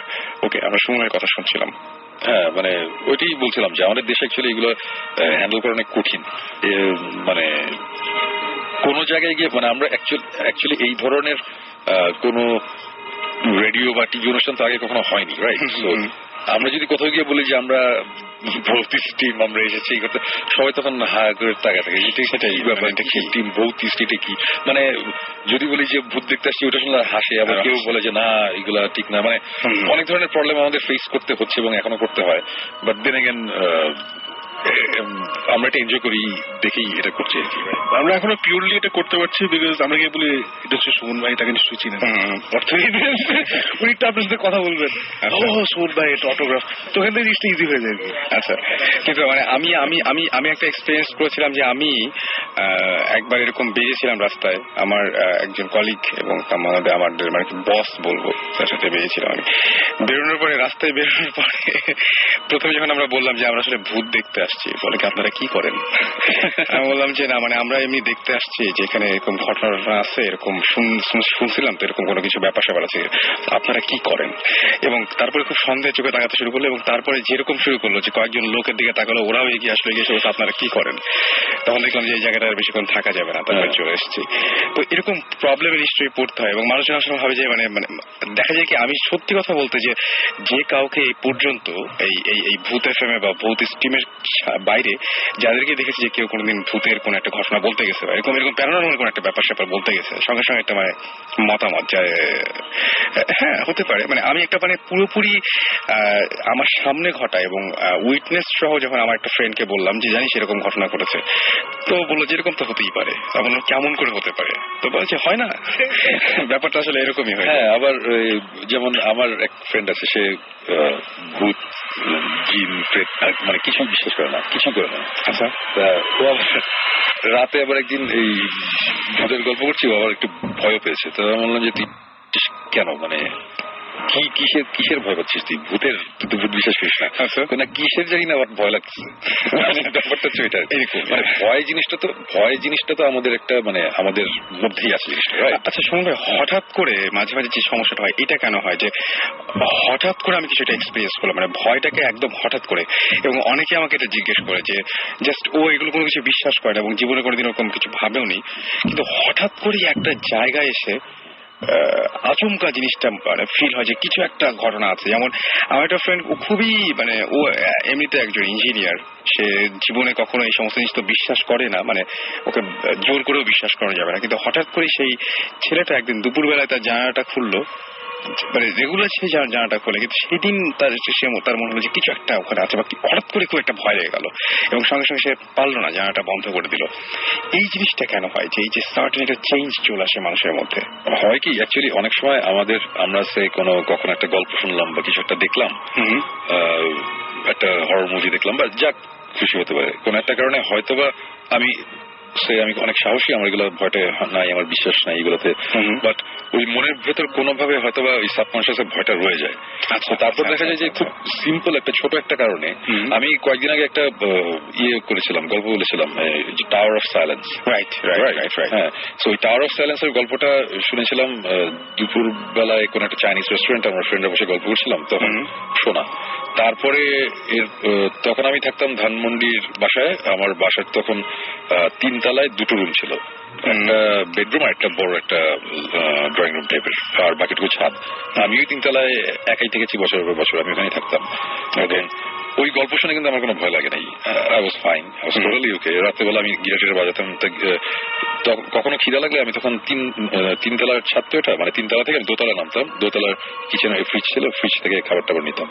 তো একদিন রাতে এরকম হঠাৎ করে মনে হলো যে কিছু খাই বলে আমি আমার দরজাটা খুললাম, আমার দরজাটা খোলার পরে সোজা হচ্ছে সিঁড়ি, নিচে সিঁড়িটা নেমে গেছে, তারপর সিঁড়িটা ওই যে ইউটার্নটা নেয়। আচ্ছা, ওরকম একটা আমার মনে হলো কি যে আমি ওখানে দেখছি একটা বয়স্ক একটা মহিলা দাঁড়িয়ে আছে, তার চামড়া টামড়া পুরো কুচকানো, অনেক বুড়ি একটা মহিলা, এবং আমার দিকে মুখ করা, মানে তাকানো, বাট তার চোখ নাই, মানে গর্ত আর কি চোখের এখানে, কিন্তু মনে হচ্ছে যে আমার দিকে তাকানো, মানে ফেসটা আমার দিকে। তো এরকম একটা জিনিস দেখে আমি কিছুক্ষণ হাঁ করে তাকিয়ে থেকে আমি দরজা বন্ধ করে গেছি, বন্ধ করে আমি ভিতরে দাঁড়িয়ে বললাম যে আমি এটা কি দেখলাম, এটা কি হইলো, মানে আমি তখন গিটার বাজিয়েছি। আমি বললাম কি যে না, এটা যেটা হচ্ছে একটা হ্যালুসিনেশন, এটা কিছু না, এগুলো আসলে 2 দিন আগে টাওয়ার অফ সাইলেন্সের গল্প শুনছি, আমি নিজে আবার যুক্তি দিলাম। তারপর আবার একটু টেনশন তো এখন আবার নিচে নামতে হবে। আমার কথা হচ্ছে যে এটা আমার ছোটবেলা থেকে একটা অভ্যাস হচ্ছে, যদি কখনো ভয় পাই কোনো একটা কিছু দেখে বা শুনে, ওটা আমি ফেস করার চেষ্টা করি ডিরেক্ট, যে একদম খুব দূরে একটা কিছু দেখে ভয় পেলাম, আমি দূরে আমি ওই জিনিসটার দিকে আবার যাই দেখার জন্য যে আসলে কি, নাহলে খামাখা ভয়টা রয়ে যায় ভিতরে। তো তখন যেটা করলাম যে আচ্ছা ঠিক আছে, আমার নিচে নামতে হবে, আমার খাবার খাইতে হবে নিচে থেকে, আমার ফ্রিজে থেকে খাবার নিতে হবে। তো আমার কাছে কিছু ছিল না, ওই নিলাম, ওই একটা পোস্টার ছিল আমার ক্লিন্ট ইস্টউডের রোল করা, অনেক পুরোনো, শক্ত হয়ে গেছে, মানে ছিল ওইটা লাঠির মতন, হাতে নিলাম, নিয়ে দরজাটা খুললাম, খুলে দেখি নিচে কিছু নাই। এবং আমি তখন ওটা নিচে গেলাম, নিচে গিয়ে আমি ফ্রিজ থেকে খাবার কি খেলাম খেটে আবার উপরে আসলাম, আমি ঘুমাইলাম ওই দিন রাতেবেলা, আমার কোনো প্রবলেম নেই। এরপরের দিন রাতে কোনো প্রবলেম নাই। থার্ড নাইটে রাত্রেবেলা শুয়েছি, হঠাৎ করে টুক করে একটা কোথায় জানি আওয়াজ হলো, যে হয় না মাঝে মধ্যে, এটা খুব বেশি হয়, এটা অনেক হয়, কনসিয়াস হয়ে গেলে তো বেশি হয়। এবং তখন আমি কনসিয়াস কিছু না, এরকম টুক করে একটা আওয়াজ হলো, ওই আওয়াজের পরে আমি 3-4 রাত ঘুমাতে পারিনি। তো আমার কথা হচ্ছে যে আমি এইখানে ভয় পেলাম কেন, পারবেন, এটা আমার ভয় পাওয়ার কথা না। ভয় পাইছি ওই অ্যাকচুয়ালি 3-4 দিন আগে কিন্তু আমার ওই ভয়টা ভিতরে ছিল, সাবকনশিয়াস মাইন্ডটা আটকা ছিল অ্যাকচুয়ালি জিনিসটা, ওটা তখন বের হয় আর কি। মাঝে মধ্যে মানুষজন যদি হঠাৎ করে খুব ছোটখাটো ব্যাপারে যদি ভয় পায়, তো ওটাতে ওরকম ভয়ের কিছু নেই, হয়তো বা এটা তার মধ্যে চাপা ছিল, এটা এখন জাস্ট বের হয়ে গেছে। এক্স্যাক্টলি। এবং আমাদের আরেকটা জিনিস আমার কাছে খুব অদ্ভুত লাগে, আমার খুব হয় যে চোখ বন্ধ করলে বা ভয় পাওয়া যখন শুরু করি তখন এমনিতেই এরকম ভয়ঙ্কর কিছু চেহারা মানে ছবির মতো ভেসে ওঠে, মানে দেখতে পাই যেন যে এরকম চেহারা, মানুষটা এরকম, মানুষ মানে জাস্ট আমি ওইটা সামনে দেখছি না, জাস্ট আমার মানে ওই ব্রেইনের ভেতরে ইমেজ গুলো তৈরি হচ্ছে। এই ইমেজ গুলো কোথেকে আসছে আল্লাহ জানে। মানে ব্যাপারটা হচ্ছে যে এগুলো আমি বলবো আমাদের সবারই সাবকনশিয়াস মাইন্ডের একটা ব্যাপার। মানে তার মানে কি আমি কোনোদিন কি এক্সপিরিয়েন্স করেছিলাম বা ওইরকম কিছু দেখেছিলাম, না হলে এই জিনিসগুলো তৈরি হয় কিভাবে? নট নেসেসারিলি যে আমি জিনিসটা এক্সপিরিয়েন্সই করতে হবে, হয়তো বা আমি ছোটখাটো মানে ফ্ল্যাশ অনেক ধরনের ঘটনা একসাথে মিলিয়ে তারপরে জিনিসটা আমি যতখানি কল্পনা প্রবণ হব, আমি যতখানি ক্রিয়েটিভ, আমি ততখানি একটা জিনিস দেখতে পারবো। ডেফিনেটলি ভ্যারি করে আমার মনে হয়। কিছু বলো সবাই, এই আপনি যে একটা বইয়ের কথা বলেছিলেন না, যে পজিশন ইন ইসলাম নাকি জানি, সেটা আই থিঙ্ক কিছু লোক জানতে চাইছে বইটার নাম। ওটা হচ্ছে ওয়ান থিং। আরেকটা হচ্ছে যে ও, আমি না ওনার নামটা ভুলে গেছি, তার এক গল্প বলার সময় আপনি বেশ করে মাথা নাড়তেছিলেন, এটা কেন? মনে হয় আপনি কিছু একটা এখানে লিঙ্ক টিঙ্ক খুঁজে পেয়েছেন মনে হয়, ওটা একটু বলেন। একটা জিনিস মিস করছি, যেটা হচ্ছে মিস করছি বলতে যেটা আরো একটু স্ক্যারি ছিল, আমি মানে কথার মধ্যে হারাই ফেলছিলাম। প্লিজ। সেটা হচ্ছে যে আমার নিজের কাছে অনেক স্ক্যারি, যেটা হচ্ছে যে মানে ওই জিনিসটা তো আমি টের পেতাম না যখন আমি পজেস ছিলাম, তখন তো যে নিজেকে হার্ট করার ব্যাপারটা আমি টের পেতাম না, কিন্তু একটা জিনিস আমি টের পেতাম, এবং সেটা 2 বছর বা 3 বছর আগে পর্যন্ত আমার সাথে ছিল। সেটা হচ্ছে যে লাইক আমি ঘুমাচ্ছি, আমার সময় কিছু খেয়াল থাকতো না, আমি ঘুমাই গেছি, তো ঘুমের একটা পর্যায়ে মনে হতো যে সামথিং ইজ দেয়ার। হ্যাঁ, আমি এই জন্য কয়েকদিন লাইট জ্বালায় ঘুমাইছি। তো আমার লাইট জ্বালায় ঘুমানোর অভ্যাস ছিল না, ওইটার জন্য আমার অনেক আগে থেকে তো করতে হয়েছে। সামথিং ইজ দেয়ার মানে আমি যখন ঘুমাচ্ছি তখন প্রথম মনে হতো যে কিছু একটা আছে, কিছু একটা হয়তো আমাকে পুশ করছে বা আমার পাশে শুয়ে আছে, এই টাইপের প্রথম মনে হতো এটা। তো যখন আমার এটা মনে হতো, আমি জাস্ট হাত দিয়ে নিজেকে কিয়া করা যে না আসলে কেউ নাই, এটা ফার্স্টে গেল। দেন ফোবিয়াটা বাড়লো কিভাবে, নেক্সট আমার মনে হতো যে কেউ আমাকে জড়ায় ধরতেছে, এটা। তো তখন অনেক বেশি মানে অ্যানয়িং লাগতো জিনিসটা, যে হচ্ছেটা কি। তারপরে যেটা হলো যে আই ফিল লাইক কেউ আমাকে আমার নেকে প্রেস করতেছে। প্রেস বলতে কি, সেটা প্রেস এভাবে না, মানে জাস্ট উপর থেকে না। আচ্ছা, আমার মাথাটা এক হাত থেকে ধরে আর বডিটা এক হাত থেকে ধরে ভেঙে ফেলার চেষ্টা করতেছে। ওকে, লাইক এরকম জিনিসটা যে আমি এভাবে পুতুলের মতো, যে পুতুলের মতো এটা গুড়া কাঠ ভাঙলে যেরকম আমরা ভাঙি, এক্স্যাক্ট সেই জিনিসটা হচ্ছে যে সাপোজ একটা স্ট্যাম্প ভাঙলে আমরা যেভাবে ভাঙবো, রাইট, স্ট্যাম্প ভাঙলে বা আমরা পাটকাঠি ভাঙলে বা কঞ্চি ভাঙলে যেভাবে ভাঙবো, সেম জিনিসটা চেষ্টা করতেছে ভাঙার। মানে এটা অনেক স্ক্যারি ভাই, আমি আপনাকে বলে বুঝাতে পারবো না। এটা দূর হলো কিভাবে? এটা কি দূর হয়েছে নাকি এখনো মাঝে মাঝে হয়? না, এখন আর হয় না, দূর হয়েছে বিকজ আমি আপনি দেশের বাইরে ছিলেন তখনও কি এটা হচ্ছে? দেশের বাইরে যখন ছিলাম তখন ছিল না, বাট তার আগে ছিল, এবং আসার পরে আর হয় নাই। বাট এটার জন্য আমি জানি না, আমার আম্মু অনেক কিছু করছে। আমার আম্মুকে আমি শেয়ার করছি জিনিসটা, যে আম্মু আমার এটা হচ্ছে, এবং ইভেন যাই কিছু হোক আমি আম্মুর সাথে শেয়ার করি, সুপার ন্যাচারাল, প্যারানর্মাল, নর্মাল যাই হোক, যে আম্মু আমার এটা হয়েছে ওইটা হয়েছে। তো আম্মু আবার মাঝে মাঝে দেখা যেত যে এরকম যে জিজ্ঞেস করতো তোর কি এটা আছে, না আম্মু নাই, আচ্ছা তাহলে তুই একটু আয়। তো দেখা যেত কিছু একটা করে টাকা বা কিছু একটা জিনিস আমার গায়েটায় বুলাই টুলায় নিয়ে চলে যাচ্ছে। আমাকে বলতো না যে সে কি করতেছে বা কোথায় কি করতেছে, আমি জাস্ট শেয়ার করতাম আম্মু এটা হচ্ছে। তো আম্মু কি করতো এটা আম্মুর ব্যাপার, আমি জানি না। তো এটাও শেয়ার করছিলাম যে আম্মু আমার এটা হচ্ছে। তো ওই জিনিসটা মানে ইভেন ওটা তো ফার্স্টে আমার মনে হতো যে কেউ ট্রাই করতেছে, প্রেসার করতেছে। একটা পর্যায়ে আমি শব্দটা পর্যন্ত শুনতে পেয়েছি, যে ঘাটটা নড়লে যে মট করে একটা আওয়াজ হয়। বুঝতে পারছি।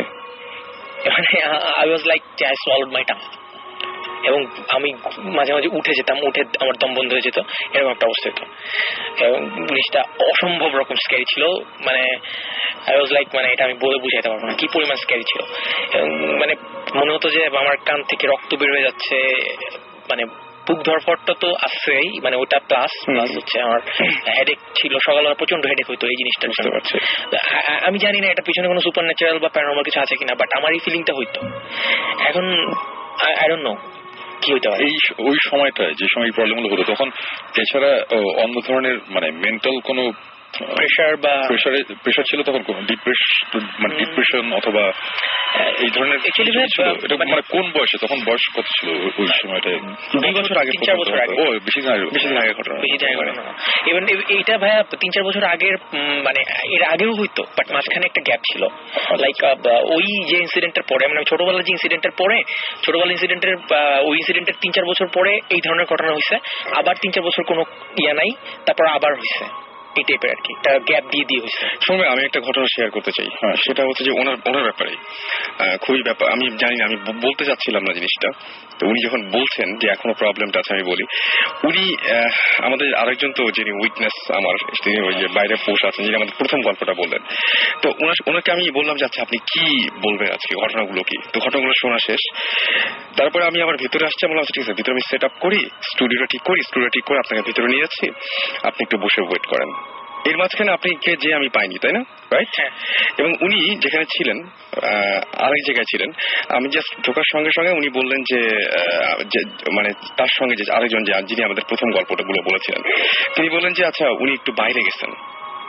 তো আমি বাইরের দিকে তাকাই, আমি জাস্ট ভাবলাম যে উনি কোথায় গেলেন, জাস্ট একটু এগিয়েছি, এগুলোর পরে আমি একটা গন্ধ পাইছি ওনার গা দিয়ে না, তাহলে এটা এখন পাওয়া যেত। খুব অদ্ভুত ব্যাপার, ইলেকট্রিক তার পুড়ে গেলে যেরকম একটা গন্ধ হয় না, যে তার পুড়ে গেলে বুঝতে পারি। আমি সঙ্গে সঙ্গে ছাদে জাস্ট আমি সিলিং এর দিকে তাকিয়েছি যে এখানে কি এসি কোনো ঝামেলা হয়েছে নাকি। আমি সেন্ট্রাল এসি ওখানে থাকে, ওইখানে তাকিয়ে একটু ওপরের দিকে ইয়ে করছি, না গন্ধটা যে দিক দিয়ে আসছে, গেছি এবং ওনাকে পেয়েছি। আমি জিজ্ঞেস করেন, উনি বাইরে ছিলেন না, উনি যে জায়গায় ছিলেন আমি ওখানে জাস্ট একদম ওইখানে পৌঁছায় গেছি, গন্ধটাকে ধরে আমি ওখানে চলে গেছি। এবং আমাকে ওই ছেলেটা বলছে যে ও বাইরে গেছে, আর আমি চলে গেছি একদম পুরোপুরি গন্ধ ধরে যে না এদিকে থাকতে পারে। আমি ওখানে গেছি এবং ওখানে দেখে আমি চমকে উঠছি। আমি সঙ্গে সঙ্গে বললাম যে আমি আসলে বাথরুমে, আপনি বুঝতে পারছেন আমি কিছু করতে যাই নাই। এটা আপনি আমার সাথে কেন শেয়ার করেন আগে সেটা বলেন। মানে আমি স্কেয়ার্ড না, এবং আমি না মানে জাস্ট আমি কোনো কিছু না, আমি জাস্ট একদমই কোনো কিছু মনে করে বাথরুমে ঢুকি নাই। জাস্ট মানে উনিও বুঝতে পারছেন বেশ অসুস্থ নিয়ে আমরা দুজন বেরিয়ে চলে আসলাম। এটা হচ্ছে আজকে একটু আগে। ইন্টারেস্টিং। ওকে, এখানে আরেকজন বলছে যে ভয় লাগতেছে, একদম ভয়ের কিছু নাই, আসলে ভয়ের কিছু নাই। মানে আমি জানি না স্মেলের আচ্ছা না আমি জানি না যে স্মেলের সাথে আসলে কিছু নাই, বাট জিনিসটা এই মোমেন্টে আমার কাছে একটু স্ক্যারি মনে হচ্ছে। আই ডোন্ট নো, বাসা গেলে হয়তো ঠিক হয়ে যাবে। বাসা গেলে অবশ্যই ঠিক হয়ে যাবে। কি বলছিস ভাই? নট রিয়েলি, অবশ্যই ঠিক হয়ে যাবে, এটা সেটাই আই ডোন্ট নো। ঘটনা খুব ইন্টারেস্টিং লাগলো। এটা যদি ভেরি রিসেন্ট আশেপাশে কোনো ঘটনা হতো তাহলে ডেফিনেটলি আমি চেতাম ওই বাসাটায় যাই গিয়ে দেখি রাতের বেলা। আমার যেটা মনে হয় যে মানে 2 বছর আগে পর্যন্ত ওনার সাথে প্রবলেম হয়েছে, 2 বছর আগে পর্যন্ত যদি প্রবলেমটা বাসার সাথে হতো বা কিন্তু একটা কাজ করা যেতে পারে যে ওই জায়গায় গেলে হয়তো আপনারা ওই বাসাটা ভিজিট করে একটা জিনিস, ওই যে যেটা ভাইয়াকে শেয়ার করছিলাম আপনাদের সাথে শেয়ার করা হয় না, বা পোস্টের সাথে শেয়ার করা হয় না, যেটা হচ্ছে যে পজিশন বা এই ব্যাপারগুলা, যে ব্যাপারগুলা এগুলা তো আমি আপনাকে বলছিলাম যেটা, যে এটা আসলে আমার মা প্লাস আমার যে আন্টি তার সাথেও হয়েছে কিছু। ইভেন আমার আম্মুর যে দাদা ছিলেন, মানে আমার নানা ভাইয়ের আব্বা, উনি মানে আমার শোনা আম্মুর কাছ থেকে যে উনি কিছু সুপার ন্যাচারাল ফোর্সের মানে তার কাছে অ্যাডপ্ট করা ছিল আর কি, সে কন্ট্রোল করতে পারতো বা সামথিং কিছু একটা করতে পারতো, বা সে খুব সুফি টাইপের মানুষ ছিল। জিন পোষাটা ওগুলো আমি বিশ্বাস করি না, বা সেগুলো সে করতো না, বাট তার সাথে কিছু সুপার ন্যাচারাল ব্যাপার হয়েছে এবং সে জিনিসগুলো উইটনেস করছে। এবং সে ওখানে গিয়ে বা তাদের ইভেন যখন মানুষ দেখে তখন কিন্তু মানুষ পুরো নাম হয়ে যায় যে আমি কি দেখতেছি, আমার হাত পা অবশ্য হয়ে গেছে, বাট সেই টাইপের কিছু হয় নাই। সে কিন্তু সাহস করে সেখানে যাইতো, মানে যাই দেখতো সে সাহস করে যাইতো যে ওখানে কি হচ্ছে আমি যাই, এবং যায় সেই জিনিসগুলোকে সে হ্যান্ডেল করতো। এবং তার প্রচুর ঘটনা আছে এরকম যে আম্মুর মুখ থেকে শোনা, মানে প্রচুর হাজার হাজার ঘটনা, তো বলে শেষ করা যাবে না।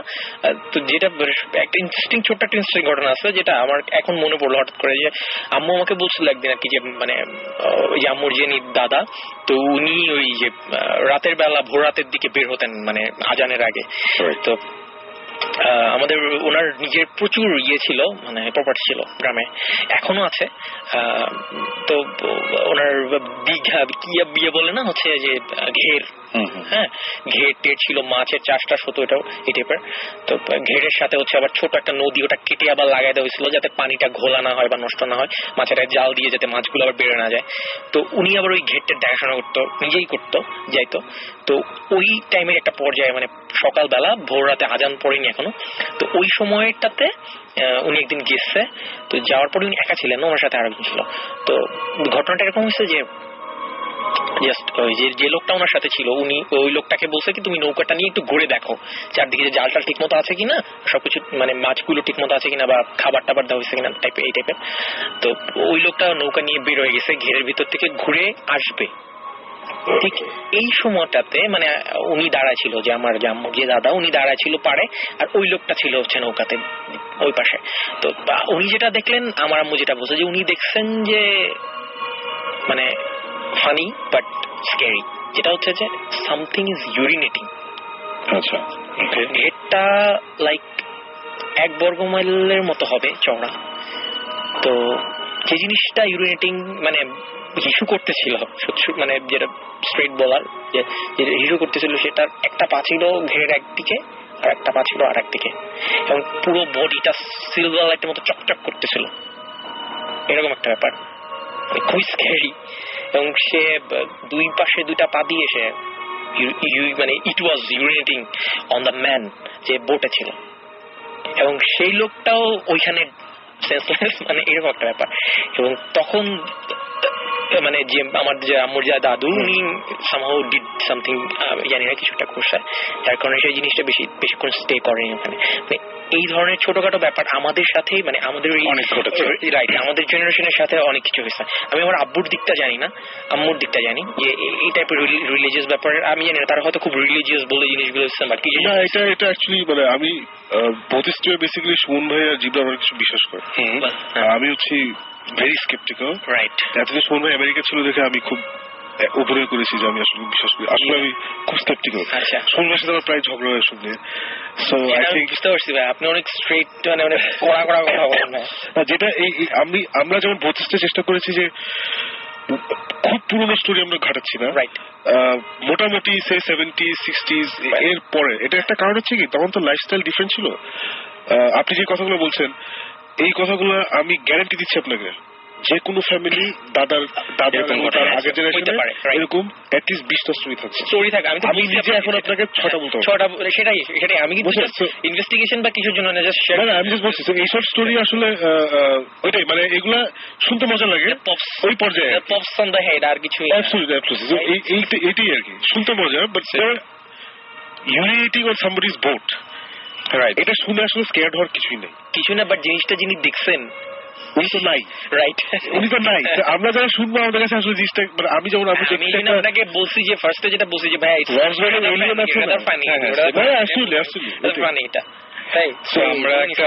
আমার যেটা আসলেই মজা লাগছে, মানে আসলেই ইন্টারেস্টিং লাগছে হচ্ছে the experience you shared, right? মানে এটা তুলনা হয়। মনে হয় যে বইটার নাম কি জানি, এক্সোরসিস্ট ট্র্যাডিশন ইন ইসলাম, এটা বিলাল ফিলিপসের বই। এক্সোরসিস্ট ট্র্যাডিশন ইসলাম, ওই বইটা সময় পড়ছে, আমি একটু পড়ছি। সো ওখানে যেসব ইয়েটি আছে ওটার সাথে কিছু মিলেছে আপনার স্টোরিটা। সো আর আমি কয়েকদিন আগে আমার এক কাজিনের একটা ঘটনা ঘটেছিল, which is very similar to your story, right? হ্যাঁ, সে যে লাস্ট শোতে আপনি শেয়ার করেছিলেন, it was very similar। মানে আমার একটা কাজিন ছিল, তখন আমি ক্লাস 5-এ পড়ি মনে হয়, আর সে ক্লাস 6-এ পড়ে। she suddenly fell sick, আচ্ছা, এন্ড ওকে 3 মাস আমরা দেখি নাই। মানে আমি একতলায় থাকতাম, আমি জয়েন্ট ফ্যামিলি, সে দোতলায়, আমার বড় চাচা 3 তলায় থাকতো। 3 মাস ধরে ওকে আমরা অন্যান্য বাচ্চাদের we were not allowed to see her। আচ্ছা, সো প্রথমে আমরা শুনছি টাইফয়েড হচ্ছে, তারপরে হঠাৎ করে একদিন আমরা দেখি যে ওর চুল নাই, আচ্ছা, হাত পা জখম করা, মানে যে whatever you said, টাইফয়েডের ভাই কিন্তু এটা একটা সাইড এফেক্ট, চুল বা ব্লাইন্ডনেস, এটা সেটাই বলছি। প্রথমে শুনছি টাইফয়েড হচ্ছে, চুল টুল নাই, হ্যান ত্যান এসে তো প্রথমে অনেক ডাক্তার হয়েছে, দেন গ্র্যাজুয়ালি দ্যাট টার্ন ইনটু হুজুর আসা। আচ্ছা, বুঝছো? এটা ভাই আপনি মনে হয় লাস্ট উইকে বলছিলেন। ওটাই বলছি, সেটাই বলছি। সিমিলার দুটো গল্প। এটার জন্য ইজ ভেরি, মানে I found it very interesting. এইটা ভাই এই জিনিসগুলো না আসলে সত্যি কথা বলতে কি যে যেকোনো, এই যে আমি একটু আগে যেটা বলছিলাম যে ইয়াকে রাসেল ভাইকে, যে ভাই আপনি একটা ইনসিডেন্ট ঘটলে কিন্তু এটা অনেক ধরনের এক্সপ্লেনেশন আপনি দিতে পারবেন। রাইট, এই জন্য আমরা তারা প্যারানরমাল এক্সপ্লেনেশন দিবে, যারা সায়েন্টিফিক্যালি চিন্তা করে তারা সায়েন্টিফিক এক্সপ্লেনেশন। এই জন্য আমরা হচ্ছে আর এক্সপ্লেনেশনে যাব না, আমরা একটা আমি এক্সপ্লেইন করতে শুনছি। আমার কাছে মজা লেগেছে যে জিনিসটা মানে আমার লাইফে ঘটেছে, আরেকটা শুনলাম, ওটা আমার কাছে ইন্টারেস্টিং লাগছে। এবং মানে ওনার সাথে তোমারটাও যেটা শুনলাম যে তোমার আব্বা আম্মা এক্সট্রা রিলিজিয়াস না, নর্মাল। আমার চাচাটা হচ্ছে নর্মাল রিলিজিয়াস। আচ্ছা, সো প্রথমে there was a procession of doctors, then there was a procession of হুজুর। তবে 3 বছর একটা মানুষ যখন আসলে মানে থেকে যায় দেয়ালে, তখন কিন্তু কিছু করা থাকে না। এবং গতদিন আমি যেটা শুনছিলাম সত্যি মানে, আর আপনি যেটা বললেন আপনার সবচাইতে বড় ব্যাপার যে লাস্টে যে ঘটনাটা শুনলাম আপনার, সেটা ভয়াবহ, সেটা রীতিমতো ভয়াবহ। এনিওয়েজ, আমরা আবারও একটা ব্রেকে যাচ্ছি। আর ইন দ্য মিন টাইম আপনারা আমাকে SMS করতে পারেন। SMS করার নিয়মটি হচ্ছে শাউট লিখে স্পেস দিয়ে আপনার নাম লিখে স্পেস দিয়ে আপনার মেসেজ লিখে পাঠিয়ে দেবেন 9840 নাম্বারে। যারা ইমেল করতে চান তারা যেটা করবেন সেটা হচ্ছে bhutfm@radiofurti.fm এ ইমেল পাঠিয়ে দিতে পারেন, এবং ইমেলের সাথে অবশ্যই আপনাদের ফোন নাম্বার পাঠাতে ভুলবেন না। ইমেলে আসলে বিশেষ করে আপনাদের যে ঘটনাগুলো রয়েছে সেই ঘটনাগুলো বড় আকারে শেয়ার করার জন্য, যাতে আমরা পরবর্তীতে আপনাদেরকে ইনভাইট করতে পারি এখানে। এবং আপনাদের ঠিকানা উল্লেখ করবেন যে আপনারা কোন জায়গা থেকে লিখছেন, কোন জায়গা থেকে আমাদের ইমেল পাঠাচ্ছেন। আর আমরা এই মুহূর্তে যেটা করবো, ক্রিপ্টিক ফাইটের তেপান্তর একটা গান শুনে আসবো। সাকিব ভাই তো অনেক কড়া কথা বলবে শুনে শুনে। অনেকেই SMS পাঠাচ্ছেন বা আমাদেরকে জিজ্ঞেস করছেন, যে অনেকেই SMS পাঠাচ্ছেন, জিজ্ঞেস করছেন আমরা কোন চ্যানেলে যাচ্ছি। সো চ্যানেল লিস্ট আমরা ব্রেক থেকে এসেছি। ওকে, সো ভৌত ইস্ট কোন চ্যানেলে যাবে এটা আমরা জানতে পারবো after the break. Yep, okay, that was Jibran ভাই। আমরা চলে যাচ্ছি, এবং ইন দ্য মিন টাইম আপনারা অবশ্যই SMS করতে ভুলবেন না। ক্রিপ্টিক ফাইটের তেপান্তর গানটা শুনে আসবো। রেডিও ফুর্তি 88.1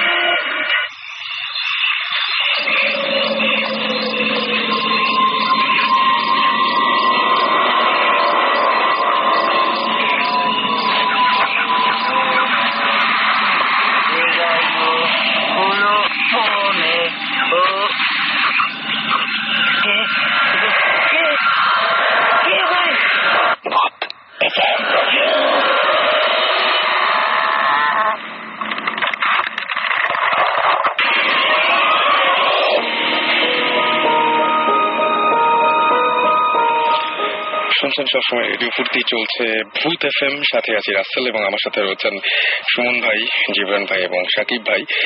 আর আমরা কথা বলছিলাম বিভিন্ন, এর আগে আমাদের সঙ্গে গেস্ট ছিলেন। এখন কিছু SMS পড়তে চাই। রনি আমাদের SMS করে বলেছেন যে সুমন ভাই, আমি মাঝে মধ্যে ঘুমোতে গেলে একটু পরে অনুভব করি যে আমি কিছুটা উপরে উঠে গেছি, মানে উঠছি এরকম টাইপের মনে হয়, এবং অনেক সময় কাউকে নিয়ে উঠতে পারি এরকম মনে হয় তার কাছে, যে সে হয়তো ভেসে বেড়াচ্ছে, এরকম কিছু কিছু মনে হয় আর কি। আর স্মলভিল লিখছে মনে হয়। রিনি SMS করেছেন যে তিনি বলছেন যে চিটাগাঙে থাকি, তার লাইফে অনেক ইন্টারেস্টিং কাহিনী আছে এবং তিনি সেটা আমাদের সাথে শেয়ার করেছেন কিভাবে করবেন। আমি যেটা বলবো সেটা হচ্ছে যে আপনি bhutfm@radiofurti.fm এ আপনার সেই ঘটনাগুলো জানাতে পারেন, যে কোন ঘটনাগুলো আপনি বলতে চান। আর এছাড়া আপনাকে তো ঢাকায় আসতে হবে। ঢাকায় যদি আপনি আসেন, এবং তাহলে আমাদের সাথে আমাদের স্টুডিওতে অবশ্যই আপনি যে কোনো সময় আপনাকে আমরা ইনভাইট করতে পারি।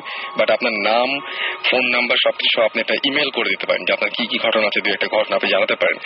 সাকিব লিখেছেন যে আমার এক ফ্রেন্ড আছে, তার বাড়িতে তার দাদা দাদি, খালা খালু বেশ সবাই মিলে 7 জন একবার দাওয়াত খেতে এসেছিল, এবং 7 জনই কয়েকদিন পর পর এরকম ব্যবধানে মারা যায়। কি হয়েছিল সেটাই, এখন সেরকম কোন ফানি ব্যাপার মনে হয় না আসলে। আচ্ছা, আমি এগুলো আসলে এটা মানে এটা আমি যোগ করছি, আসলে যোগ না, মানে এটা যদি উনি খুলে ব্যাপারটা বলেন, মানে এইভাবে শুনলে আসলে। হ্যাঁ, সেটাই আমার যেটা মনে হয় যে ইমেল করে দেন, একটু যদি খুলে বলেন আপনি তাহলে ভালো হয়। আচ্ছা, আমি যেটা বলবো যে একটা আমরা এই মুহূর্তে আমি একটা ইমেল অ্যাড্রেস পেয়েছি, সেই ইমেল অ্যাড্রেসের আগে আমি একটা ঘটনা বলবো। আমাদেরকে SMS করেছেন Avik Das, Khulna model school and college কলেজে পড়াশোনা করেন তিনি ইমেল করেছেন এবং তিনি জানিয়েছেন যে তিনি তার সাথে একটা অদ্ভুত ঘটনা ঘটেছে। পরে তিনি সেটা তার বন্ধুদের সাথে যখন শেয়ার করতে গেছেন তখন সেটা আর ঘটেনি। সেটা হচ্ছে তিনি রেগুলার তিনি ডেট উল্লেখ করেছেন। একটা হচ্ছে 8-10-2010, একটা 15-10-2010, এরকম দিনগুলোতে তিনি ভূত এফএম শুনেছেন এবং ভূত এফএম শুনেছেন রাত 3টা পর্যন্ত। প্রতিদিন 3টার সময় ভূত এফএম শেষ হয়ে গেছে। কিন্তু এবং লাস্টে যেদিন হয় সেদিন সে 3টার একটু আগে একটা ফ্রেন্ডকে বলছে কি ব্যাপার, ঘুমাইছিস নাকি তুই, ভূত এফএম শুনছিস না? বলছে ভূত এফএম তো শেষ হয়ে গেছে। তো আমি তো শুনতেছি এখনো। হ্যাঁ, এটা শুনে ফানি কিছু মাথায় আসছে না, আসলে ইন্টারেস্টিং লাগে। সেটাই আমার কাছে ট্রু, এটা আসলে ইন্টারেস্টিং। এবং আমি কল করেছিলাম, কল করে বলছে ভাই, তারপরে আমি আমার ফ্রেন্ডকে নিয়ে একদিন বললাম যে সে একটা মেসে থাকে, সে বলল যে আয় আমরা একসঙ্গে শুনি, এবং সেদিন আবার ঠিক সময় শেষ হয়ে গেছে। আমি বললাম যে আপনি ঘড়ি চেক করেছিলেন? হ্যাঁ ঘড়ি চেক করছি, কারণ এটা তো ভুল হতে পারে না, যখন আমি শুনছি তখন তো আমি আমার ফ্রেন্ডকে সে তো তার ফ্রেন্ডকে ফোন দিয়েছিল, ফোন দেওয়ার পরে সে বলছে ভূত এফএম তো শেষ হয়ে গেছে। তুই কি বলছিস? সেটা ঘটনাটা এরকম। যাই হোক, আমি একটা সময় আমি একটা ইমেল অ্যাড্রেস দিতে চাই সবাইকে।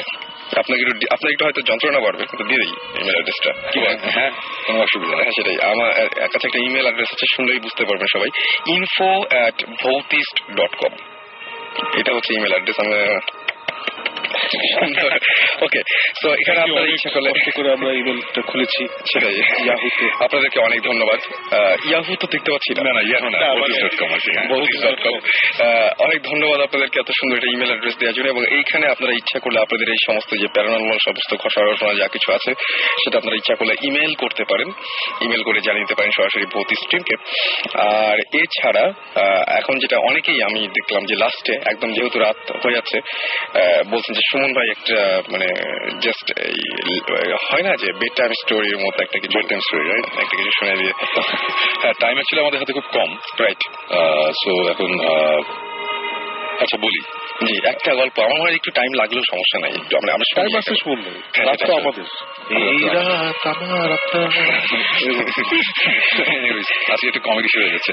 আচ্ছা, এনিওয়েজ আমি একটা ছোট একটা ঘটনা বলি আগে, সেটা হঠাৎ মনে আসলো। সেটা হচ্ছে যে আমার এক ফ্রেন্ড, আমার সিনিয়র ফ্রেন্ড, আমার চেয়ে 3-4 বছরের বড় হবে অ্যাটলিস্ট। উনি এখন নিউ ইয়র্কে থাকে, খুব ভালো গিটারিস্ট ছিল ইনফ্যাক্ট। ওকে, তো ওনার একটা ঘটনা, সেটা হচ্ছে যে ঢাকায় থাকার সময় ওনার বাবা মারা যায়। তো বাবা যেদিন মারা যায় ওই দিন উনি বাসা দিচ্ছিল। আচ্ছা, তো স্বাভাবিকভাবেই খুব আপসেট ছিল বাবা মারা যাওয়ার পর। রাতে যখন ঘুমাতে গিয়েছে, মানে এটার 2-1 দিন পরের ঘটনা, রাতে ঘুমাতে গিয়েছে, তখন ঘুমাতে গিয়ে তার মানে খুব অস্বস্তি লাগছিল, মানে আর স্বাভাবিকভাবে ঠিক মতো ঘুমাতে পারছে না, খুব আপসেট। সেটাই, বাবার কথা মনে হচ্ছে, এটা অবস্থা। তো ঘুমাতে পারেনি, তার খুব অস্বস্তি লাগছিল, তা সে আর ওটা কারোর সাথে শেয়ার করে নাই। তার মনে হচ্ছিল কি যে বাবা তার রুমেই আছে, এরকম একটা ফিলিং হচ্ছিল আর কি। আচ্ছা, এই ঘটনাটা আমি শুনেছি এই লাস্ট 2 মাস আগে আমার সাথে দেখা হয়েছিল, তখন বললো, খুব সিরিয়াসলি বললো আর কি উনি। এবং এরকম একটা অবস্থা, তা এর পরের দিন রাতে ঘুমাতে যাওয়ার সময় সেম কাহিনী, আবার খুব অস্বস্তি লাগছিল, এরকম ব্যাপার। তারপর হয়েছে কি, ওই দিক দিয়ে তার বোন এসেছে, বোনের হাজবেন্ড এসেছে, যে বাবা মারা যাওয়ার পর আর কি, ওদের বাসায় ওরা ঢাকায় থাকতো না আর কি। তা আসার পর ওরা রাতে থাকবে, যেখানেই থাকবে, তখন আমার ফ্রেন্ডটা বললো যে তার বোনকে বলতেছে যে তোমরা একটা কাজ করো, আমার রুমে ঘুমাও, আমার একা ঘুমাইতে অসুবিধা হচ্ছে, ঘুমাতে পারছি না, আমার ভয় লাগছে, তোমরা ঘুমাও, আমার কেমন অসুবিধা হচ্ছে আর কি। ওই রুমটার মধ্যে আবার খাট যেটা ছিল ওটা একটা ছোট একটা খাট, মানে ওখানে তাই যেটা করলো মাটিতে ফ্লোরিং করলো আর কি। তো মাটিতে বড় বিছানা করা হলো, এখানে তার বোন এবং বোনের হাজবেন্ড শুলো, এবং বিছানায় সে শুয়ে আছে, এবং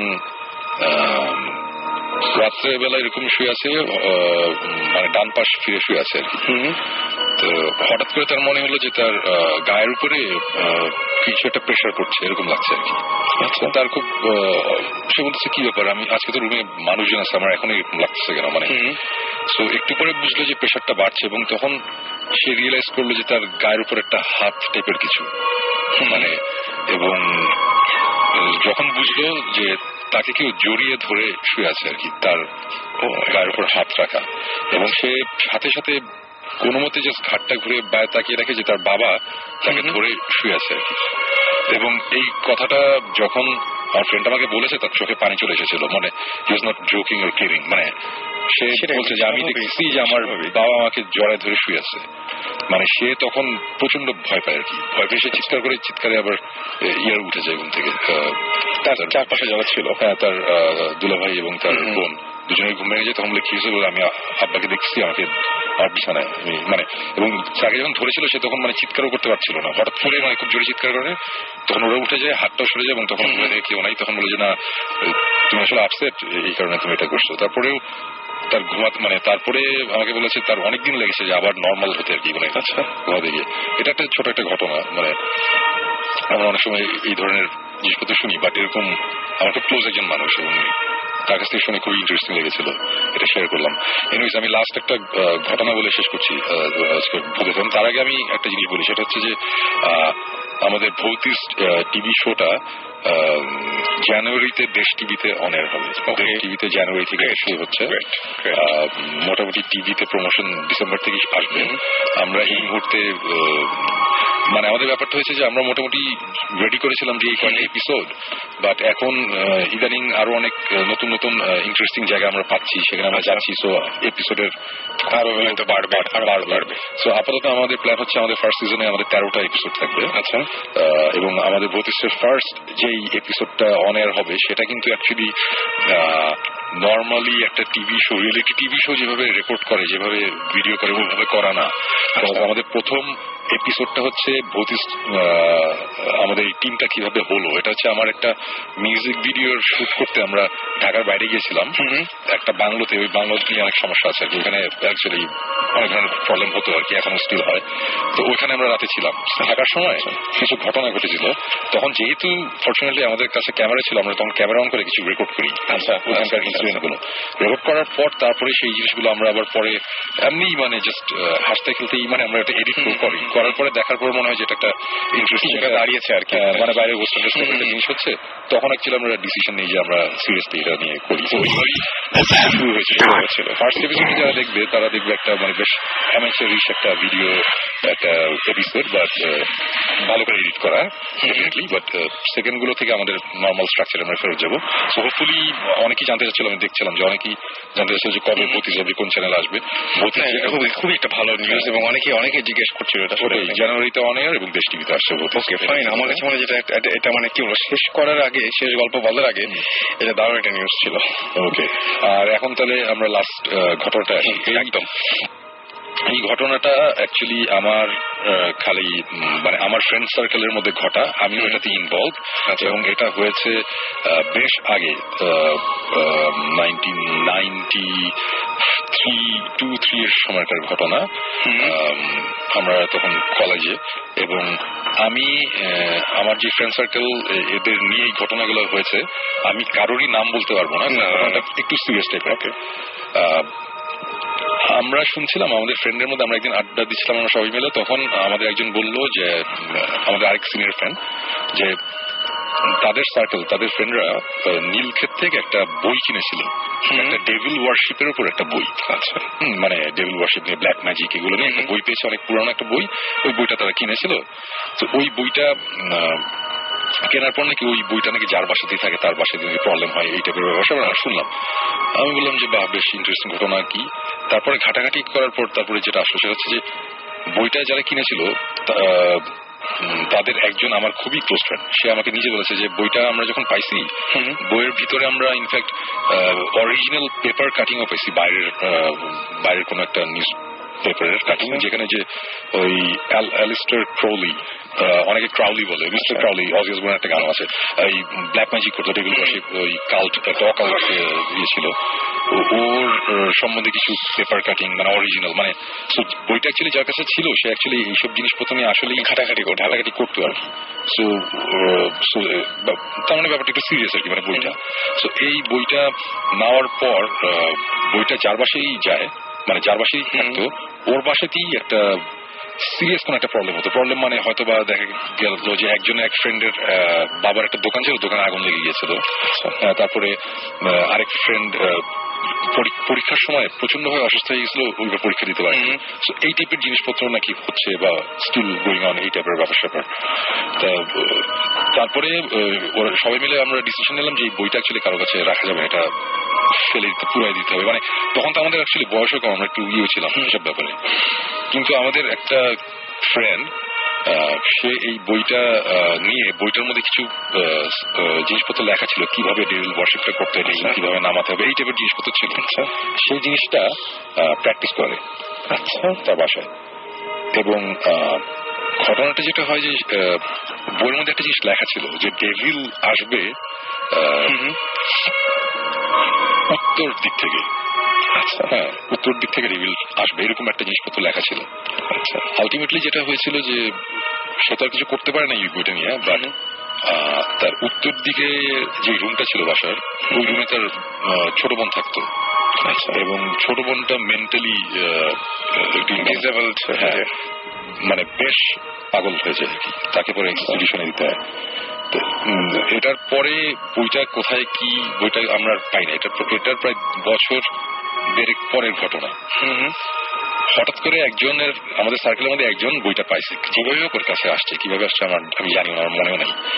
সে বললো বইটা আমি পাইছি, বইটা পাইছি। আমি তখন গিয়ে বললাম যে দেখেন এই বই আপনি কিন্তু, এই বইয়ের কিন্তু কাহিনী আছে, অনেক শুনছি। বলে যে আর এই সময় গেলে কোনো ব্যাপার না, এইটি। এবং ওই সময় ওই বইটা যখন তার বাসায় ছিল, আমরা নিজের জানি যে ওদের বাসায় সিরিয়াস একটা ফ্যামিলি একটা প্রবলেম হয়েছিল, মানে বেশ সিরিয়াস পর্যায়ে চলে গিয়েছিল প্রবলেমটা। এই বইটা তখন আমি বলছি যে দেখেন আপনি, আমি নামটা বলতে পারতেছি না, যে দেখেন আপনি এই বইটা পুরাই ফেলেন, ফালাই দেন, এটা রাখেন না, বিকজ আমরা এটা নিয়ে অনেক কাহিনী শুনতেছি, এরকম হয়েছে, মুখের হয়েছে, তো আমরা বলছিও। পরে বলছে না, আমার কাছে না বইটা নাই, বইটা আরেকজনের নাম বলছে, আমাদের ফ্রেন্ড, সে নিয়ে গেছে। আচ্ছা, তারপরে আমরা এতটাই ডেসপারেট হয়ে গেছিলাম, আমরা ওর সাথে যোগাযোগ করছি যে এই বইটা রাখ না, বইটা কোথায়, বলে আছে কোথাও বাইক রুমে, এইটি। আমি বইটা পড়তে বললেন না, বইটা পড়িনি, এখন যে বইটা সরাই ফেলেন।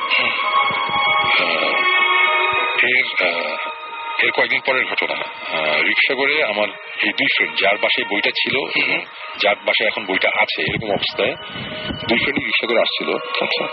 একটা ট্রাক এসে রিক্সাটা খুব জোরে মারে, যে ফ্রেন্ডের বাসায় বইটা ছিল সে সাথে সাথে মারা যায়। এবং এটা কিন্তু সত্যি ঘটনা, আমি এখানে আমার ফ্রেন্ডের কথাই বলছি, রাইট? সো আমরা এখনো জানি না বইটা কোথায় আছে, কি আছে, বাট এই জিনিসটা আমাদের অনেকদিন আমাদের মানে মেন্টালি আমাদের প্রচন্ড আপসেট করে রাখছিল। মানে আমরা এখনো, আমার কাছে ব্যাপারটা অনেক মিস্ট্রি। বই তো তারপরে বই, সেটাই, মানে ব্যাপারটা কি ছিল আমরা এখনো জানি না। বাট এই যে ঘটনাগুলো বললাম, প্রত্যেকটা জিনিস মানে রিয়েলি ডিড হ্যাপেন। মানে আমরা ফার্স্ট টাইম আমরা দেখছি জিনিসগুলো, যে মানে নট দ্যাট যে কোনো সুপার ন্যাচারাল কিছু একটা আমরা দেখছি বা কোনো ওরকম কিছু না, কিন্তু কেমন জানি একটা ব্যাপার ছিল, যে বলেন অনেকে যে কার স্টেটে, একদম ব্যাপারটা এরকম ছিল। সো এই বইটা কি মানে বাংলায় লেখা ছিল? না না না, এটা পুরোই বাইরের একটা বই, এবং বইটার কোনো কাভারও ছিল না, মানে বইটার ইনফ্যাক্ট প্রথম অনেকগুলো পেজও ছিল না। আচ্ছা, বইটার পরের দিকের পেজ, মানে বইটা অ্যাকচুয়ালি কত পেজের কি আমার অত কিছু মনেও নেই। মানে এই মুহূর্তে যদি এরকম একটা বই পেতাম, নিশ্চয়ই ওটা নিয়ে রিসার্চ করতাম, অনেক ইন্টারনেট অনেক ব্যাপার ছিল, তখন আমাদের ওইরকম কোনো অপশনও ছিল না যে গেলাম আর খবর পেয়ে গেলাম। সো বইটার প্রথমের কাভার তো ছিলই না, প্রথমের অনেকগুলো পেজও ছিল না। আচ্ছা, ছেড়ে যায় বইটা। বাট এইটাই, মানে এই জিনিসটা অনেকদিনই বলবো করি, বাট বলা হয় না, আজকে বলি। কিন্তু অদ্ভুত ব্যাপার, মানে একটা বই, এবং বেশ মানে আমরা খুবই আপসেট হয়ে গেছিলাম যখন অনেক বড় একটা মূল্য দিতে হয়েছে না, অনেক অনেক। আমার ফ্রেন্ডটা মারা গিয়েছিল তোমার ওই এটা হচ্ছে ওই ইয়ের দিকে যাইতে গেলে রিক্সা করে ট্রাকটা বাড়ি দিয়েছিল হচ্ছে শান্তিনগর নাটিক, এটা হচ্ছে প্রেস ক্লাবের দিকে যেতে গেলে যে চত্বরটা আছে না, তার একটু আগে ওখানে রিক্সাতে বাড়ি করে মারা যায়, এবং এটা পেপারে আসছিল যে একটা ট্রাক মারা গেছে। আচ্ছা, আমাদের এবং ইন্টারেস্টিং ব্যাপার ওইটি, তার কাছে তখন বইটা ছিল, ওর বাসাতেই তখন ছিল। আমরা এখন অবশ্য জানি না বইটা কোথায় কি। বইটা যদি কারোর কাছে থেকে থাকে তবে না, মানে আমার দরকার নেই, আমরা আজকে মনে হয় শেষ করতে পারি না।